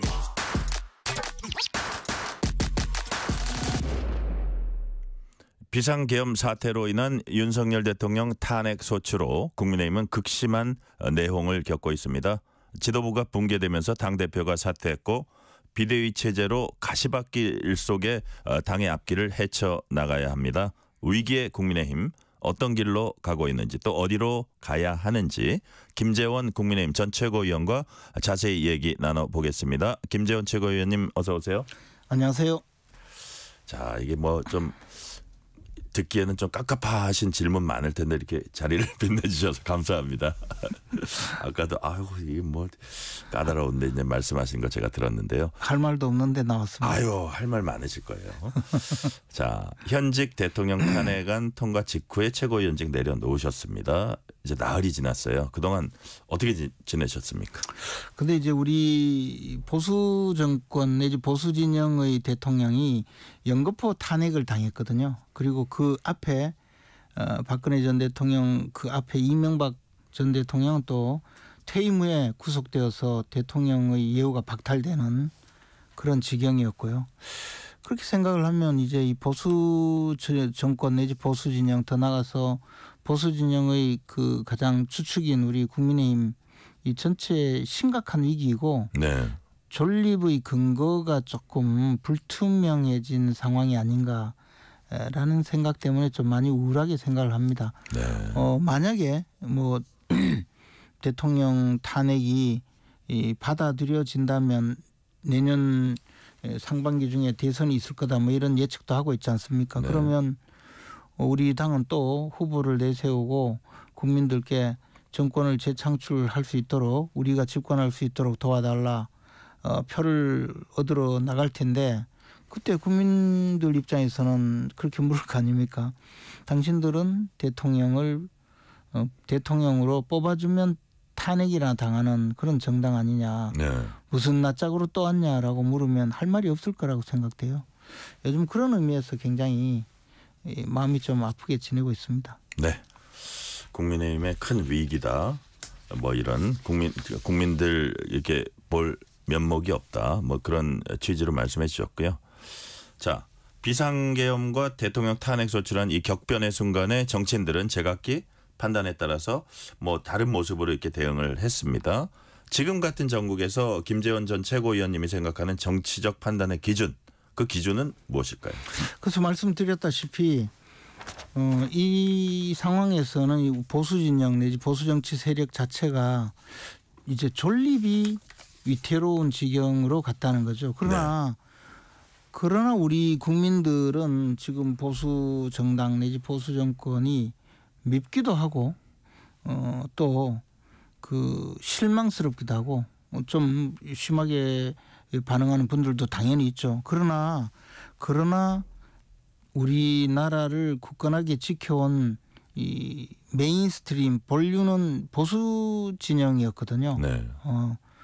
건국을 이룩하고 산업화를 이룩하고 민주화를 발전시킨 그런 보수 정치 세력이 이런 돌발 사태에 의해서 완전히 망가지게 되면 그러면 과연 우리나라가 제대로 갈 것인가? 저는 그 점에 대해서도 이 깊이 고민해야 된다고 생각합니다. 그래서 지금 여러 가지 상황이 있지만 이 상황에서 국민들은 아직도 보수 진영에 기대하는 바가 있고 또 그분들의 기대를 우리가 제대로 부응해야 되는데 만약 여기서 좌절하고 나면 보수 정치 세력이 아닌 또 다른 세력들이 이 나라를 완전히 망가뜨릴 가능성이 있기 때문에 저희들은 지금이라도 내적인 그 스스로 성찰하고 돌아보면서 앞으로 이제는 제대로 유권자들 앞에 설 준비를 해야 된다고 생각하고 있습니다.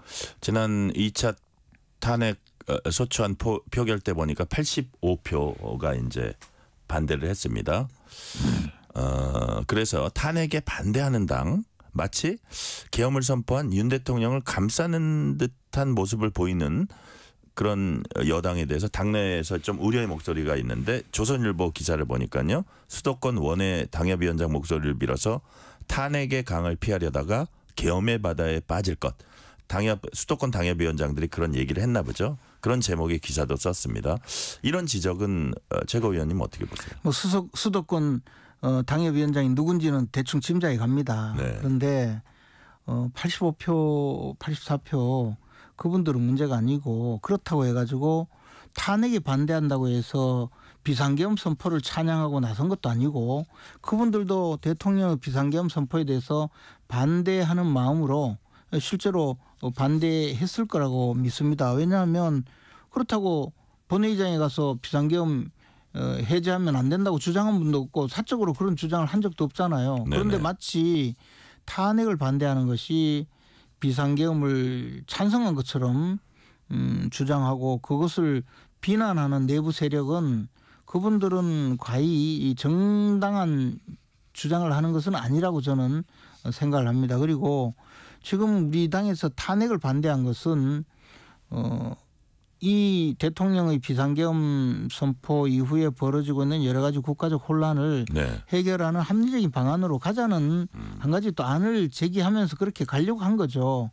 예를 들어서 우리 보수 진영은 과거에 박근혜 전 대통령의 그 문제를 탄핵으로 해결하려는 이유가 분명히 있었어요. 당내에. 그런데 그분들이 성공했습니까? 결국에는 보수 진영 전체를 무너뜨리고 그리고 그분들이 주장하면서 당을 만들어서 바른정당이라고 만들어서 나가서 대통령 선거까지 또 나오면서 보수를 대분열시키고 결국은 일패도지하고 다시 이 당에 들어왔죠. 그래서 그런 해법에 대해서 굉장히 반성적인 고찰을 하면서 그때 탄핵 표결 그 무렵에도 그 당시에 가장 박근혜 전 대통령 탄핵 사태 때 탄핵을 하자고 주장했던 분, 주도했던 분들이 과거에 이런 해법이 결코 네. 옳지 않았다. 그리고 이것이 주는 또 엄청난 효과가 있었다고 그렇게 스스로 굉장히 설명을 했지 않습니까?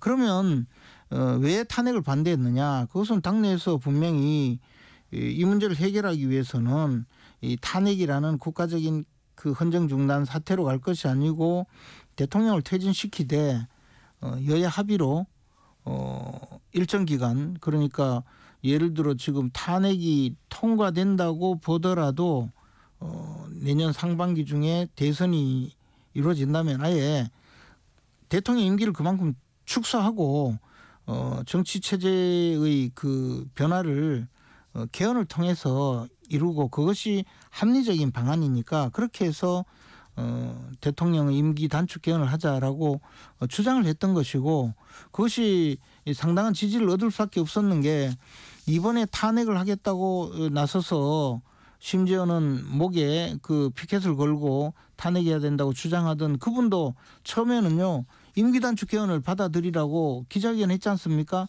그리고 탄핵에 찬성하겠다고 공개적으로 선언하고 탄핵 찬성한 분들이 바로 그 주인공들이었어요. 그리고 임기 단축 개헌에 대해서 또 시도지사들도 그것을 지지하고 나섰거든요. 그런데 막상 야당에서 민주당에서 그것을 받아들이지 않고 어떻게든 탄핵을 통해서 보수 진영 전체를 무너뜨리는 작전으로 나오니까 오히려 거기에 동조한 분들이죠. 그래서 탄핵을 반대했다고 해서 마치 비상계엄을 그 찬양한 것처럼 내란 동조 세력이라고 공격하는 이 당내 인사들의 이 발언이 과연 정당한 발언이냐, 저는 그 점에 대해서 네. 굉장히 다른 생각을 갖고 있습니다. 네.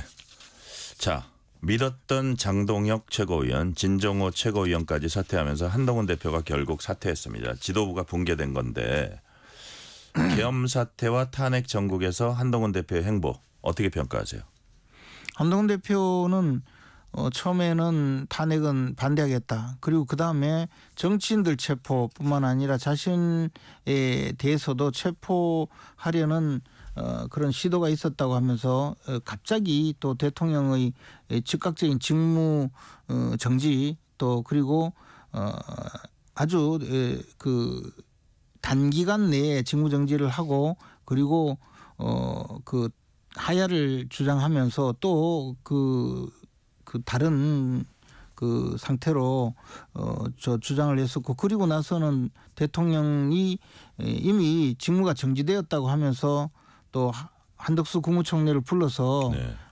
공동성명이라고 또 발표를 했고, 그리고 더 나가서 갑자기 또 탄핵에 찬성에 나서고 그리고 대통령을 출당시키겠다고 윤리위원회를 소집하고 그렇게 여러 가지 그 행보를 보였죠. 근데 그러면 그 과정이 물론 하루하루 상황이 달라졌다고 주장할 수 있지만 당내 많은 분들도 나름대로 엄청나게 고민을 했고, 저를 포함한 많은 저 정치적으로 현장에 오래 있었던 분들, 특히 당내 중진 의원들은 그분 나름대로의 생각이 있었을 텐데, 한동훈 대표는 그런 하루하루 돌변하는 결정을 하고 발표를 할 때 단 한 번도 최고회의에서 협의를 하거나 의견을 모으거나 한 적이 없고 네. 혼자 독단적으로 그런 주장을 했고요. 그뿐만 아니라 최고회의뿐만 아니고 당내 의원들 탄핵 찬성을 당론으로 제안합니다. 이런 제안을 할 때나 그다음에 대통령 출당이나 제명 윤리 소집할 때 이럴 때도 아무런 얘기가 없었어요. 탄핵을 찬성한다고 하면서 기자회견을 하기 직전에 최고회의를 열었는데 그런 기자회견을 하겠다는 이야기조차 한 적이 없어요. 그래서 저희들은 최고회의 끝나고 나와서 얼마 있다니까 언론에서 한동훈 대표가 이런 발표를 했는데 어떻게 생각하냐라는 언론인의 전화를 듣고 처음으로 그런 일이 있었습니까? 근데 직전까지 최고회의 할 때 그 이야기는 이런 방법 언급이 없었습니다라고 이야기했었고, 네. 그리고 또 갑자기 대통령을 출당시키겠다고 하면서 윤리위원회를 소집했다고 하는 보도가 있었는데, 제가 너무 좀 그 돌발적인 저 상황이어서 어떻게 되나 싶어서 윤리위원회를 담당하는 실무진한테 전화를 해서 물어봤어요. 네. 이게 어떻게 되는 거냐 했더니 과거 박근혜 전 대통령 그 당시 탄핵 이후에 이런 문제를 제기하는 사람이 있어서 그때 이미 한번 검토를 했었고 지금 또 검토를 하고 있었는데 네. 우리 당이 현직 대통령을 출당시킨다는 것은 한 번도 상정해 보지 않고 그래서 당 윤리위원회 규정에 그런 근거 규정이 마련돼 있지 않아요.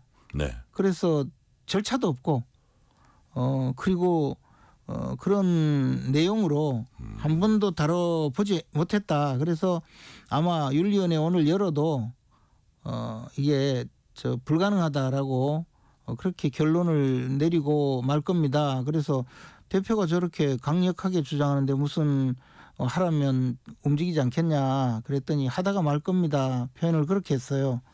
실제로 그렇게 됐잖아요. 그러면 이런 내용으로 실무진조차 다 예견하고 있는 일을 그냥 마구 버리고 하니까 당내에서 대표의 리더십에 대해서 상당한 의구심을 가졌고 이 과정은 사실 우리 당이 그동안에 과거에 제왕적 당대표 그 당대표의 전행을 막기 위해서 집단 지도 체제를 택하고 네. 당대표 내지 당 총재에게 권한이 집중된 것을 방지하고 당대표가 잘못된 결정을 하지 못하도록 최고위원들을 뽑아서 견제와 균형을 맺도록 한 근본적인 당헌 당규의 심각한 위반 행위였다고 생각을 합니다. 네. 자, 그동안 이제 한동훈 전 대표는 여권의 가장 유력한 잠재적 대권 후보였습니다. 근데 이제 쫓겨났다는 표현도 누가 쓰고 뭐 여기에 윤심이 반영됐다 뭐 이런 주장도 하고 그런데 만약에 조기에 대선이 치러지게 된다면 한동훈 전 대표가 컴백할 수 있을까요?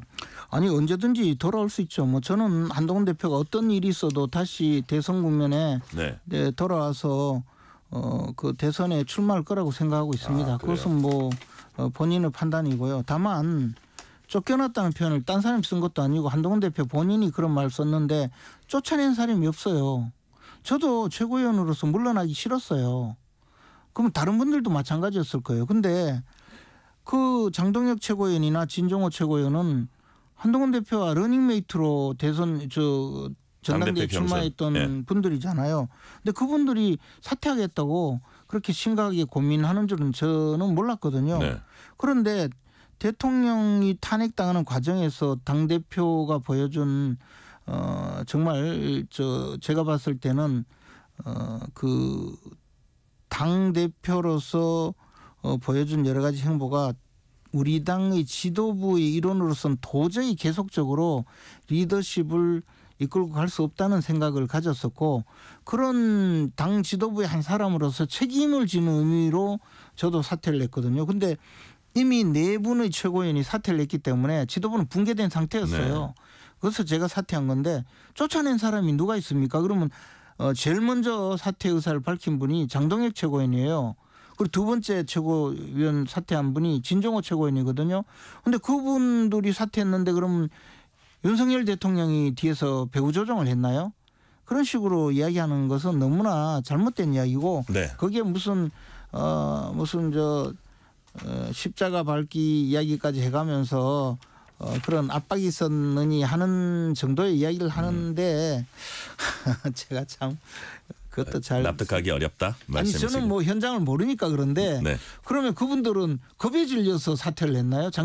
장동혁 최고위원과 진종호 최고위원은 무슨 그 현장에서 겁에 질려서 어쩔 수 없이 사퇴한 건가요? 그분들의 그 결정을 네. 너무 그렇게 쉽게 생각하는 거 아닌가? 근데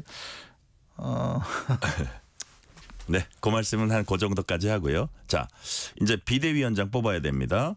권성동 당대표 권한대행 겸 원내대표가 겸임하는 것도 검토되고 있고 김재섭 초선 의원이죠.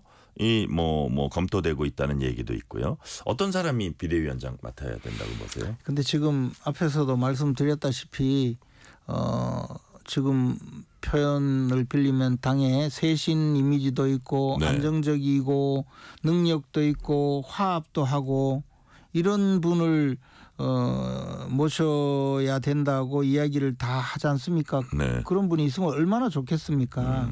그러면 우리 당이 이렇게까지 지금 위기에 빠지지도 않았을 겁니다. 지금 상황은 사실 그런 모든 것을 생각해서 또 외부에 유명 인사를 모셔서 맡겼다가 또 실망하는 일이 자꾸 벌어지면 안 된다. 현실적으로 지금은 최소한 우리가 필요로 하는 사람이라도 비대위원장으로 내세워서 이 무너져가는 당의 기반을 조금이라도 네.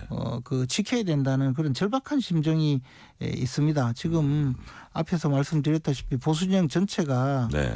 정당성을 잃어가는데 이러다 보면 최소한 내부의 그 여러 가지 걱정을 해소하고 네. 그다음에 최소한 지지 기반이라도 지켜나갈 수 있는 그런 정도의 안정적인 분이 필요하다고 생각을 합니다. 구체적으로는 현직 국회의원들이 지금 의원총회를 통해서 특히 뭐 초선 의원, 재선 의원, 삼선 네, 의원 네. 이상에서 추천도 하고 해서 결정을 할 것 같은데 저는 그래도 당내에서 신망을 얻고 있는 중진 의원들이 그 대상이 되지 않을까 생각합니다. 아, 그렇게 보세요. 자, 윤석열 대통령은 탄핵 심판은 물론 내란 혐의도 끝까지 다투겠다는 뜻을 분명히 했습니다. 윤 대통령의 법적 대응에 국민의힘이 보조를 맞춰야 된다고 보세요? 보조를 맞출 수 있으면 참 좋겠죠. 그러나 현실적으로 윤석열 대통령의 그 내란죄 혐의에 대해서 많은 다툼이 있을 겁니다. 그리고 탄핵 그 심판에 대해서도 많은 다툼이 있을 텐데요. 네네. 그 점에 대해서 윤 대통령께서 지금 변호인단을 구성하고 변호인단을 통해서 네. 지금 대응을 할 것이기 때문에 그 대응에 맡겨놓고 당에서 당의 입장에서 네. 지금 보수 진영의 이 전체의 그 위상을 지켜나가는 수준으로 필요한 경우에는 방어도 해야 될 것이고 네. 필요한 경우에는 좀 그 다른 대비도 해야 되지 않겠습니까? 저는 지금 윤석열 대통령의 대응에 우리 당이 전적으로 그 몰입되어서 같이 가는 건 불가능하다고 보고요. 또 그렇다고 해서 완전히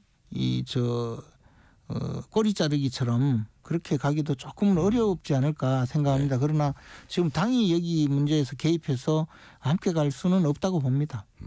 지금 한덕수 권한대행 체제에서 뭐 제2요구권을 행사할 수 있을지 헌재 재판관을 임명할 수 있을지 이런 것들이 이제 쟁점이 되고 있습니다. 이런 부분은 어떻게 정리돼야 된다고 보세요?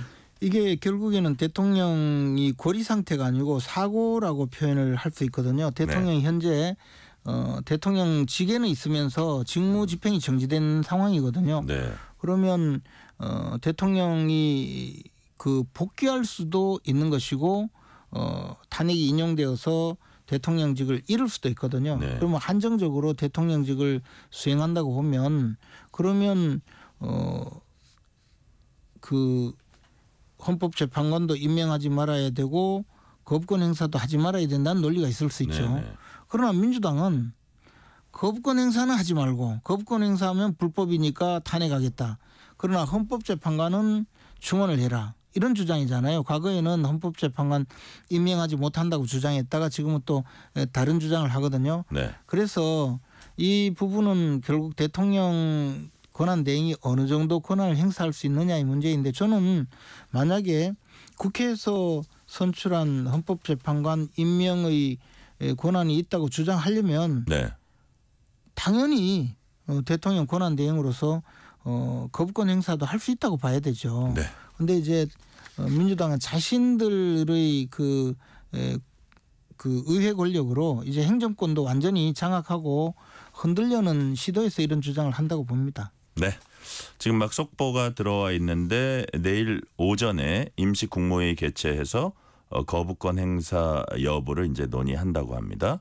또 국민의힘은 선수별로 비대위원장 이제 추천을 받기로 했다고 하는 속보도 지금 들어와 있고요. 시간이 거의 다 됐으니까 마지막 질문 드릴게요. 김재원 최고위원님은 2004년 한나라당 소속 제17대 국회의원으로 정치인 생활 시작했으니까 이제 20년이 넘어가고 있습니다. 이번 탄핵 정국은 거쳐오신 숱한 정치 역전 가운데 또 한 차례 중대 고비인데 지금 소회가 어떠신지 또 지금이 이 혼란이 어떤 결론을 맺어가는 게 대한민국 미래에 바람직하다고 보시는지 좀 짧게 정리해 주세요. 이번 그 대통령의 계엄 선포는 분명히 상당히 문제가 있는 그런 국정 수행이었습니다. 그렇다고 하더라도 보수 진영 전체가 이 사건으로 인해서 몰락하거나 완전히 괴멸되는 일은 없어야 된다고 생각합니다.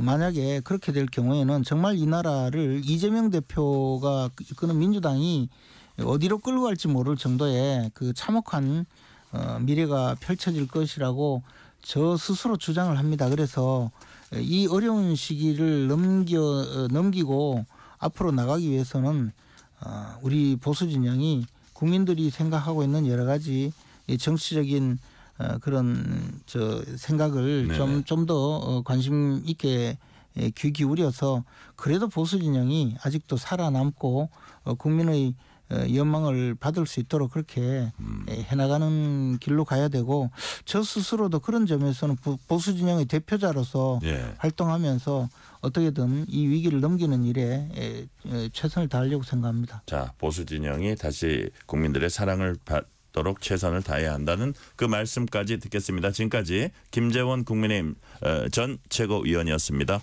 말씀 감사합니다. 고맙습니다. 퇴근길, 당신과 함께 읽는 세상 이야기. KBS 1라디오 뉴스레터 K.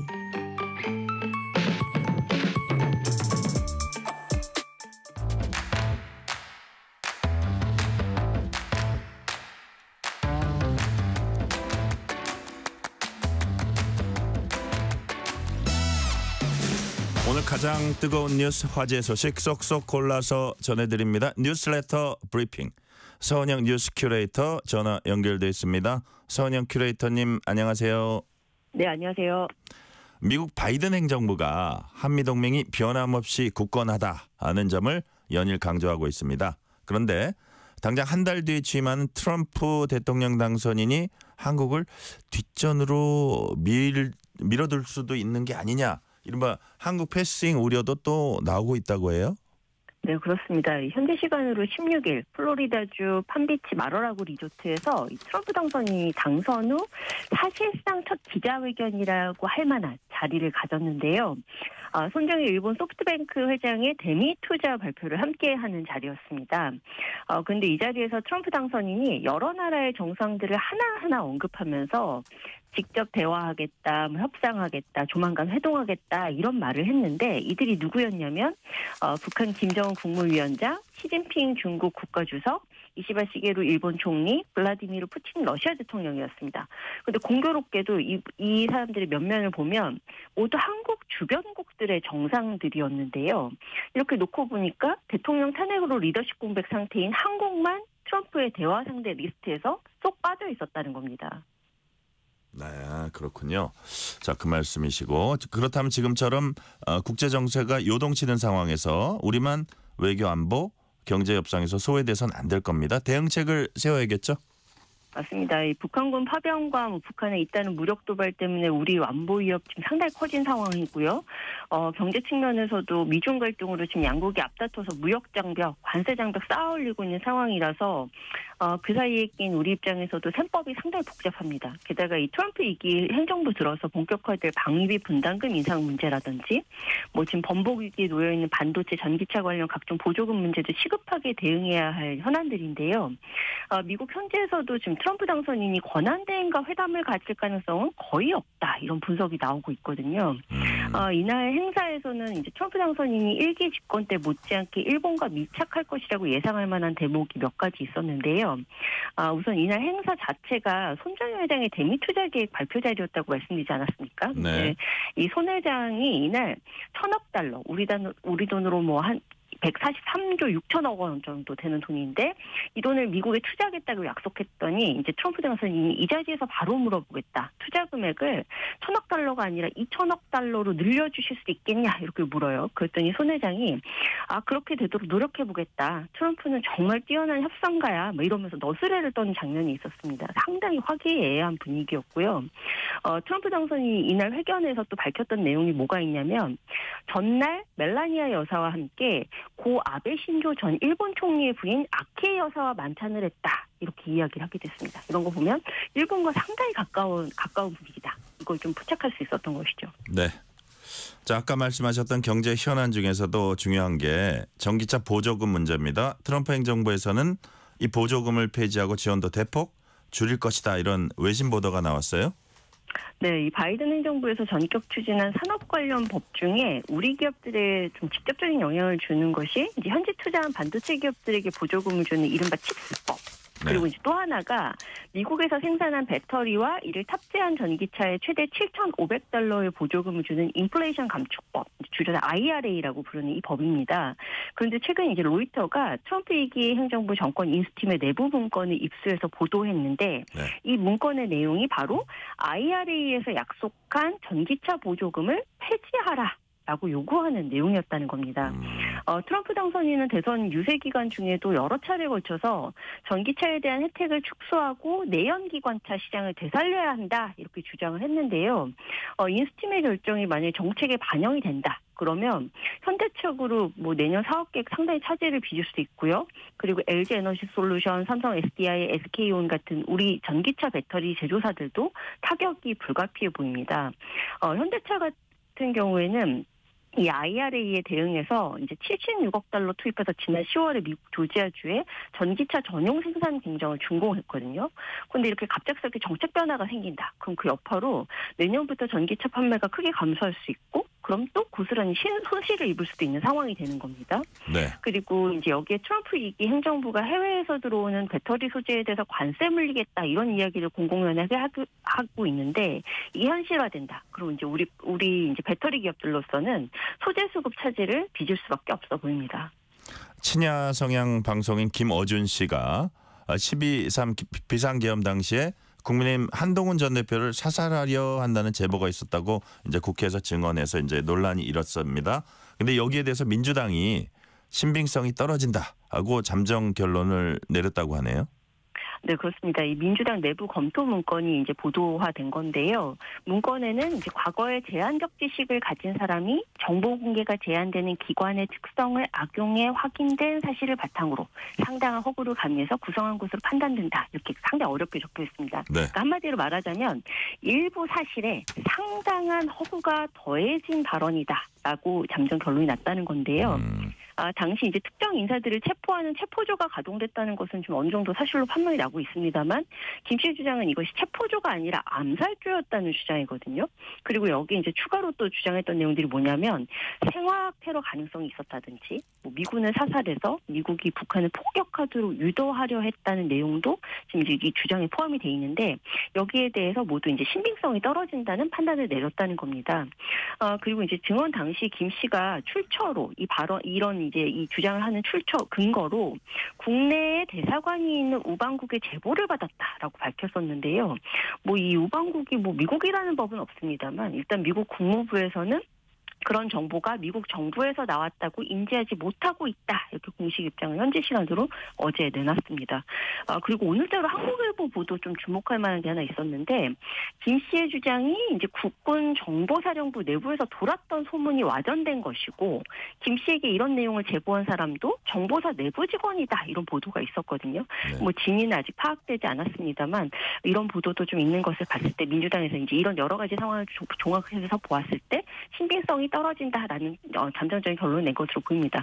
김 씨의 주장은 논리적으로 맞지 않다는 취지로 이미 이재명 대표에게도 보고된 것으로 알려졌습니다. 실제로 공군 소령 출신의 국방부 대변인했던 민주당 부승찬 의원도 이게 뭐 보안폰이 네. 거기로 이제 해킹됐을 가능성은 없다 하면서 부정적으로 얘기를 하더라고요. 그런 결론이 민주당 내에서 이제 났다는 말씀이시고. 그렇습니다.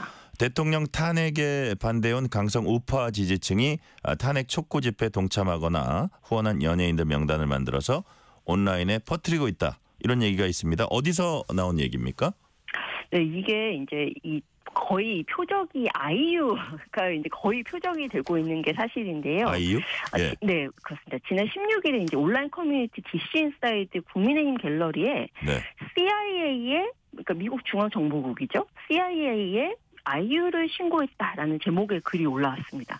이게 작성자가 CIA 홈페이지 캡처 사진과 함께 이제 누리꾼들의 신고를 독려하는 취지로 인증 릴레이를 하자 이렇게 막 적었는데 그럼 왜 아이유냐? 일단은 이제 아이유가 지금 알려져 있는 이야기가 뭐냐면 지난 이제 탄핵 촉구하는 집회에 참가하는 팬들을 위해서 음료와 음식 등을 선결제했다라는 사실이 보도가 됐었거든요. 그러면서 지금 이제 이 아이유에 대한 이런 블랙리스트화 이제 아이유에 대한 아이유가 광고하는 상품들에 대한 불매 운동 이런 것들이 지금 이제 확산이 되고 있는 분위기고요. 네. 여기에 더해서 아이유를 미국 CIA에 신고했다라는 이제 황당한 움직임까지 이어지고 있다는 겁니다. 다만 이 게시글 같은 경우 현재 삭제된 상태고 실제로 작성자가 CIA에 아이유를 신고했는지 확인되지는 않았습니다만 CIA에 신고하면 영구적으로 미국 입국을 거부당한다라는 가짜 뉴스가 과거에 나온 적이 있는데 이 뉴스를 보고 이런 행동을 한 것으로 일단 보입니다. 네. 경찰이 이기흥 대한체육회장 비위 혐의를 그동안 이제 수사해 왔는데 오늘 전격 압수수색에 나섰어요? 네. 이 회장이 이제 3선 도전을 선언하고 지금 이제 대한체육회장 선거를 앞두고 있는 상황인데요. 네. 경찰 수사가 속도를 내는 분위기입니다. 서울경찰청 반부스카이 수사대가 오늘 오전 서울 송파구 방이동 체육회 사무실하고 또 이제 충북, 진천 선수촌 등 8개소의 수사관들을 보냈고요. 이 회장의 직원 부정채용과 같은 여러 가지 혐의에 대한 관련한 자료를 확보하고 있습니다. 앞서서 국무조정실 정부합동공직복무점거단이 지난달 이제 체육회를 대상으로 해서 비위 여부 점검 결과를 발표를 했고요. 직원 부정채용, 물품 후원 요구, 후원 물품의 사적 사용 같은 사유로 이기흥 회장 비롯해서 이제 관련 인사들을 경찰에 수사 의뢰했는데요. 이번 압수수색은 지난 11일에 있었던 이제 국무조정실의 수사 의뢰에 따른 강제 수사입니다. 이 회장에게는 지금 업무방해와 제3자 뇌물수수 혐의 등이 적용된 것으로 알려졌는데요. 딸의 대학 친구를 진천 선구수촌에 부당 채용하도록 지시하고 또 한 스포츠 종목단체 회장에게 경비복 구매 비용 등을 대납하게 한 의혹을 받고 있습니다. 경찰은 압수수색 결과물을 분석해서 네. 관련 혐의 규명에 나설 계획입니다. 네, 오늘 말씀 여기까지 듣겠습니다. 지금까지 서은영 뉴스 큐레이터였습니다. 말씀 감사합니다. 감사합니다.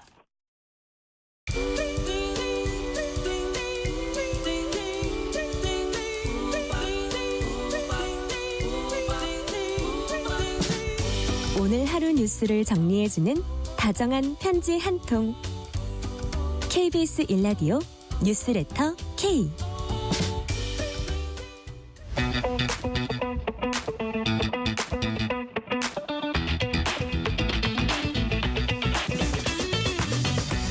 알면 독이 아니라 득이 되는 법 이야기, 법이든 성배. 매주 수요일 깊이 있는 법 지식 잔에 꽉꽉 채워서 쉽게 풀어주는 분입니다. 오늘도 박성배 변호사 나오셨습니다. 박성배 변호사님 어서 오세요. 안녕하세요. 법이든 성배 박성배 변호사 나왔습니다. 자, 오늘은 비상계엄 사태 수사와 관련한 법적인 궁금증 알아보겠습니다. 가장 먼저 오늘 검찰과 공수처가 이제 업무 분장에 합의를 했습니다. 어떻게 하기로 했습니까? 그동안 경찰 공수처의 공조본과 검찰의 특수본이 수사를 두고 상당히 갈등을 빚어왔습니다. 그런데 전격적으로 교통 정리가 됐습니다. 네. 공수처와 대검찰청이 오늘 각각 공지를 내고 윤석열 대통령과 이상민 전 행안부 장관에 대한 수사는 공수처로 이첩하고 공수처가 나머지 피의자들의 이첩 요구한 부분은 모두 철회하기로 결정했다는 것입니다. 예. 사실 윤석열 대통령에 대해서 경찰과 검찰 모두 소환 통보를 하다 보니 윤 대통령이 출석에 불응하는 빌미를 제공하기도 했습니다. 계속 소환에 불응하게 되면 소환에 불응할 우려를 들어 체포영장을 발부받을 수 있는데 윤 대통령 입장에서는 두 기관이 동시에 소환 통보를 한다. 이중 절차이므로 어느 쪽에도 응할 수 없다는 항변을 할 수 있고 네. 체포영장 발부를 결정하는 판사 입장에서도 이를 고려하지 않을 수가 없습니다. 이 필미를 제공하지 않는다는 점 나아가서 수사의 적법성이 문제될 여지가 있습니다. 일단 공수처법상 공수처가 관련 기관의 사건 이첩을 요구하면 반드시 응해야 하는데 물론 강제하는 규정은 존재하지 않습니다. 그렇지만 응하지 않고 검찰이 그대로 수사를 계속 진행하다 나중에 윤 대통령 측이 이후에 조사한 서류에 증거 능력이 없다거나 공소 제기 자체가 부적법하다는 주장을 할 여지가 있습니다. 이와 같은 각종 논란을 의식해서 사전의 빌미를 차단하기 위해서 이와 같은 교통 정리가 된 것 같습니다. 네. 윤석열 대통령, 이상민 전 장관 부분 이제 넘어갔다고 하는데 그럼 검찰은 앞으로는 어떤 수사를 하게 되는 겁니까? 일단 윤석열 대통령과 이상민 전 행안부 장관에 대한 수사만 공수처에 이첩이 된 상황입니다. 그런데 검찰과 경찰이 모두 경쟁이 붙으면서 상당한 속도전을 벌여왔습니다. 그러니까요. 이미 검찰은 박안수 육군 참모총장이나 여인영 국군 방첩사령관 그에 앞서서 김용현 전 국방부 장관도 이미 구속한 상태입니다. 이들에 대한 수사가 상당 부분 진행되어 온 상황이라 이제와 검찰이 이들에 대한 수사 사건을 공수처에 이첩하기는 다소 부적절한 면이 있습니다. 앞으로 군 관계자 수사는 일단 검찰이 계속할 방침입니다. 네. 자, 그런데 공수처에는 대통령에 대한 기소 권한은 없습니다. 그렇다면 대통령 조사를 마친 뒤에 사건이 다시 검찰로 넘어오게 되는 겁니다. 다시 검찰로 넘겨야 합니다. 공수처는 고위공직자 수사를 기본으로 하고 있고 기소권은 오로지 검찰에 귀속되어 있습니다만 공수처는 일부 인사에 대해서만 기소권을 보유하고 있습니다. 즉 판사, 검사, 경무관 이상 경찰 공무원에 대한 기소권만 공수처가 보유하고 있는데 대통령에 대한 기소권을 보유하고 있지 않은 이상 관련 수사를 모두 진행한 이후에는 기소를 위해서는 검찰의 사건을 다시 넘겨야 합니다. 검사가 보고 충분히 기소할 만하다는 판단이 들면 기소를 하는 것이고 기소하기에 부족하다는 생각이 들면 공수처에 추가 수사를 요청할 수도 있습니다. 네. 지금까지는 윤석열 대통령에 대한 소환도 검찰과 공조본이 각각 요청했었는데 이번에 이 중복 소환 문제는 좀 정리가 될 것 같은 생각이 들고요. 아직까지는 이제 윤 대통령이 출석에 응하지 않고 있는 그런 상황이잖아요. 여러 이런저런 이유로 출석을 좀 더 미룰 가능성이 있다고 보세요? 출석을 어느 정도 미루는 것, 정확히는 일정 조율하는 건 피의자의 권리이기도 해서 현 상태에서 곧바로 체포영장을 발부하기는 쉽지 않아 보입니다. 사실은 통상 수사기관이 출석 요구를 할 때는 전화로 출석 요구를 합니다. 그러다 응하지 않으면 한두 차례 응하지 않으면 출석 요구서를 보내고 전화와 출석 요구서 모두 합쳐서 서너 차례 불응하면 그때는 체포영장을 발부받게 됩니다. 피의자를 소환해야 하는데 피의자가 정당한 이유 없이 체포 즉 소환에 불응할 경우에는 체포영장을 발부받게 되고 체포영장 발부 사유는 직접 소환에 불응하는 경우뿐만 아니라 소환에 불응할 우려가 있는 경우에도 체포영장을 발부받을 수 있습니다. 윤 대통령 입장에서는 언론 보도가 대대적으로 이루어지고 자신에 대한 소환 요청이 있다는 사실을 인지하고 있는데 출석 요구서가 송달되지 않았다고 하더라도 소환에 불응할 우려가 있다는 이유로 체포영장이 발부될 가능성도 있습니다. 그렇지만 지금까지는 변호인단 구성이라든가 아니면 경찰과 검찰 모두 소환 요청을 하고 있으니 어디에도 응할 수 없다는 항변을 제기해왔는데 일단 그게 조정이 됐잖아요. 어느 정도는 조정이 됐죠. 변호인단 구성을 이유로 어느 정도는 기다려주겠습니다만 사안의 시급성에 비춰보면 계속해서 출석에 불응할 우려가 있다는 이유를 들어 공수처가 전격적으로 체포영장을 신청할 가능성도 높아 보입니다. 아, 그래요? 예. 자, 한두 번 더 이렇게 요청을 하다가 체포영장 이제 신청하고 그걸 발부받으면 그걸 들고 이제 갈 수 있다는 말씀이시죠? 네.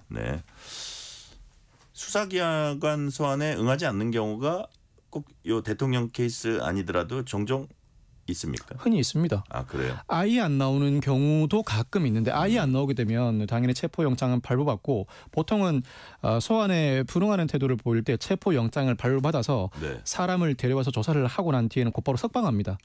그런데 아예 안 나오는 경우에는 체포영장을 발부받아서 사람을 소환해 조사한 이후에 바로 구속영장을 청구합니다.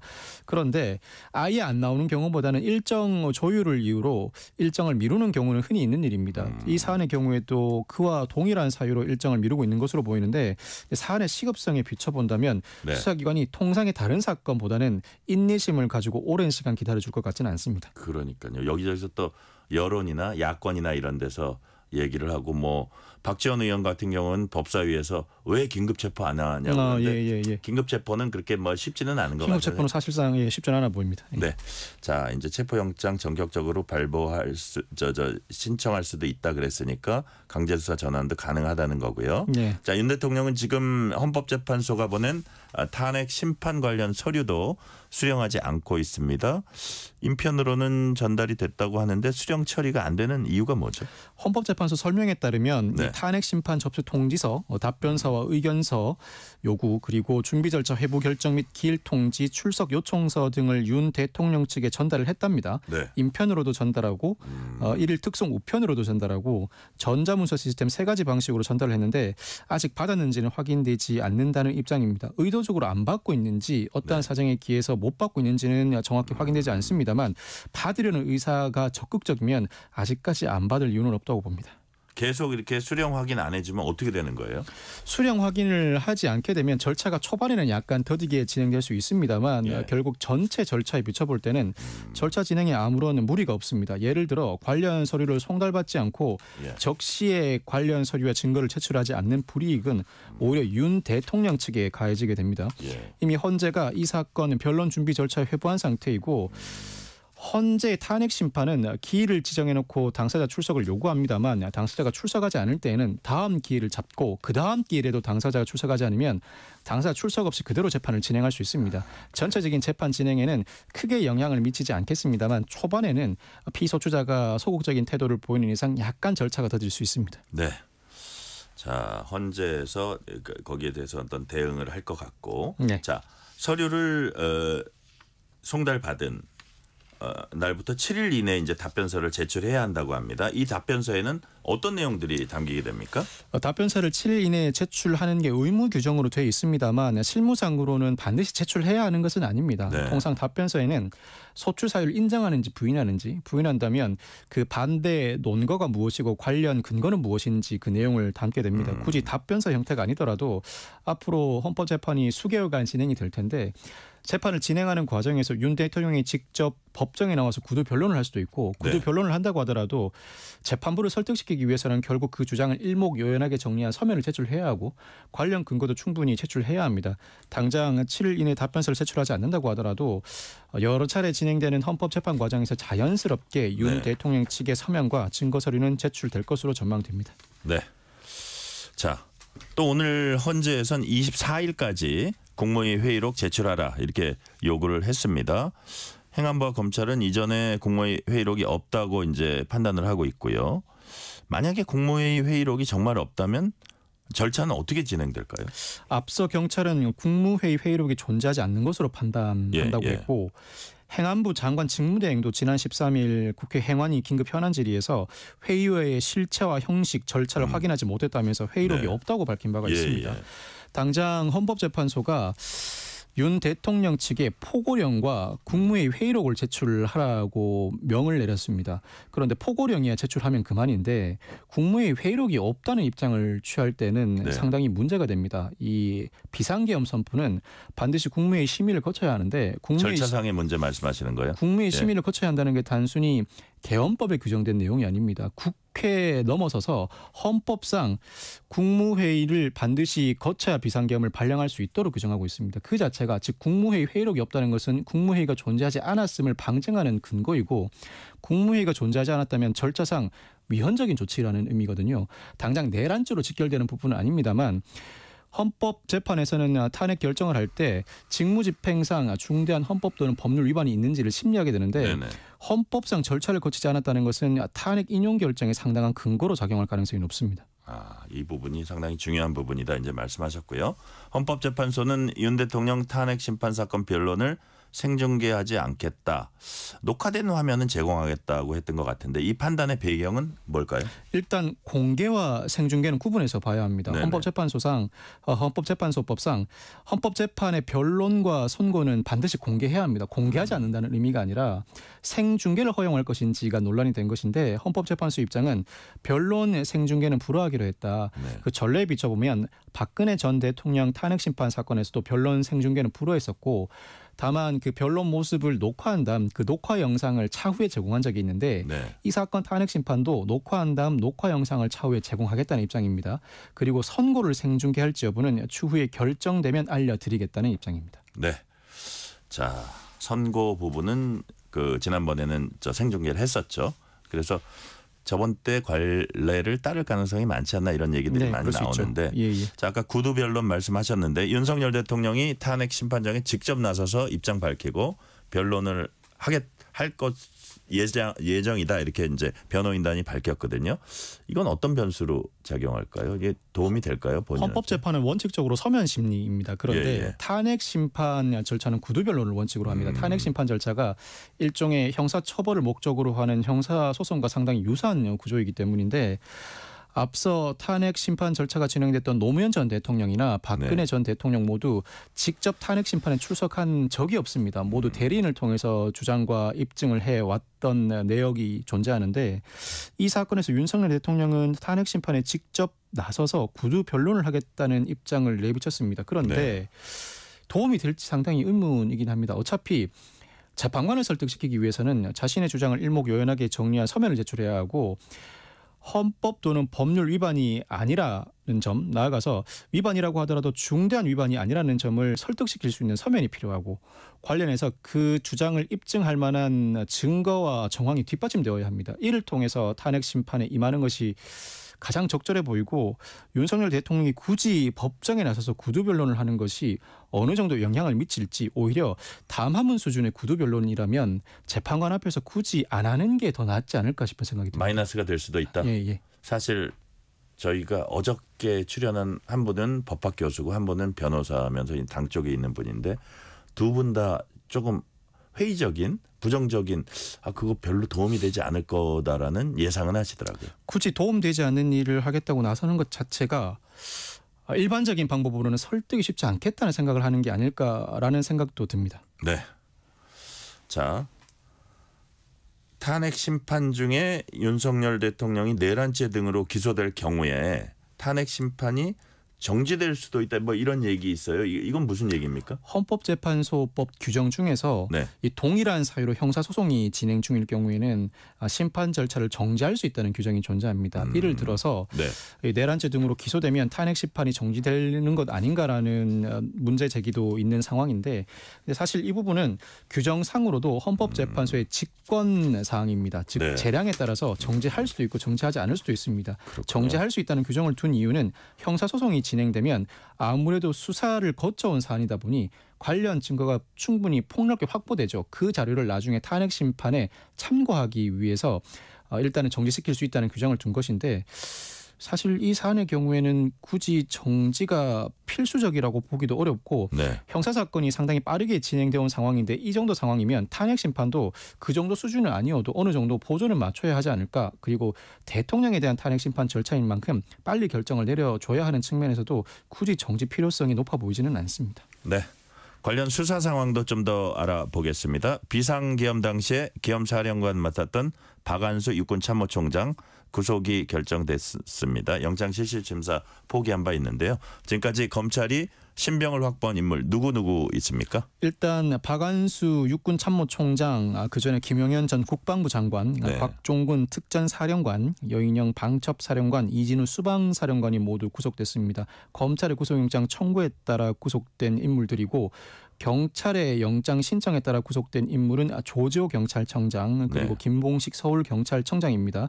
이 사건과 관련해 경찰이든 검찰이든 구속영장을 신청한 인물 중 기각된 사례는 아직까지는 한 명도 없습니다. 자, 모두 구속영장 신청되면 이제 받아들여졌고 발부가 됐고 자, 김용현 전 국방장관 구속기한이 원래 어제까지였습니다. 근데 이번 달 28일까지로 또 연장이 됐어요. 이유가 뭡니까? 검찰이 수사 단계에서 구속할 수 있는 기간은 10일에 더해서 10일 더, 즉 20일 구속을 할 수 있습니다. 일단 검찰 입장에서는 구속한 피의자가 범행을 자백하지 않는 이상 10일 더 연장하는 경향이 있습니다. 이 사안뿐만이 아니라 일반 사건에서도 그 이유는 기소를 하게 되면 그때부터는 검찰과 피고인이 대등 당사자가 됩니다. 더 이상 수사를 진행할 수 없으니 구속할 수 있는 한 최대한 구속해서 관련 증거를 더 수집하고자 하는 욕심이 있습니다. 검찰에게는. 특히 국방부 장관이 어느 시점부터는 진술 거부권을 행사하고 있습니다. 보통은 그전에는 제대로 진술하지 않던 내용도 구속되고 난 뒤에는 전체적으로 다 진술하는 경우가 많은데 오히려 국방부 장관이 진술 거부권을 행사하니 답답한 마음이 들 겁니다. 아마 구속 기간을 연장해서 윤 대통령과의 고리 등 관련 증거를 더 수집하고자 하는 마음에 구속 기간을 연장했다고 봐야 할 것 같습니다. 네, 어제는 경찰과 검찰이 신경전을 보이는 듯한 일도 있었습니다. 검찰이 문상호 정보사령관에 대한 경찰의 긴급 체포를 불승인했습니다. 그 이유가 뭡니까? 검찰의 시각에서는 군인에 대한 재판권은 군사법원에 있으니 그 긴급 체포도 군검사나 군사법 경찰이 해야 한다는 이유였습니다. 그렇지만 경찰은 재판권과 수사권은 구분되어 있다면서 강력하게 반발하고 있는데 제가 보기에는 이 사안에 관한 한 검찰의 시각이 맞아 보입니다. 그 이유가 군사법원법상 이 군인에 대한 재판권은 군사법원에 있습니다. 군인이 사망하거나 군인의 성폭력 사건만 일반 법원의 재판권이 있는데 군사법원법에도 군 검사나 군사법 경찰이 군사법원의 재판권이 없는 사건을 발견한 경우에는 검찰, 경찰, 공수처에 이첩하도록 하고 있습니다. 즉 재판권과 수사권은 연동되어 있는 것으로 보입니다. 문제가 없으려면 애초에 경찰보다는 공조본 내에 있는 군사법 경찰이나 공수처가 직접 체포하는 게 맞았다고 보여집니다. 공수처는 장성급 장교는 수사할 권한이 있습니다. 그렇지만 이후에 다시 체포영장이 발부돼 문상호 정보사령관 체포됐습니다. 공수처가 경찰과 합동해서 체포영장을 발부받는 형식이었습니다. 네, 오늘은 여기까지 말씀 듣겠습니다. 지금까지 법이 된 성배 박성배 변호사였습니다. 말씀 감사합니다. 감사합니다. 오늘 뉴스레터 K는 여기까지입니다. 오늘 끝곡으로는 레너드 코헨의 Everybody Knows 듣겠습니다. 커피 쿠폰 받으실 분들은 뉴스레터 K 홈페이지 확인해 주시고요. 오늘도 함께해 주신 청취자 여러분 진심으로 감사드립니다. 지금까지 뉴스레터 K 전종철입니다.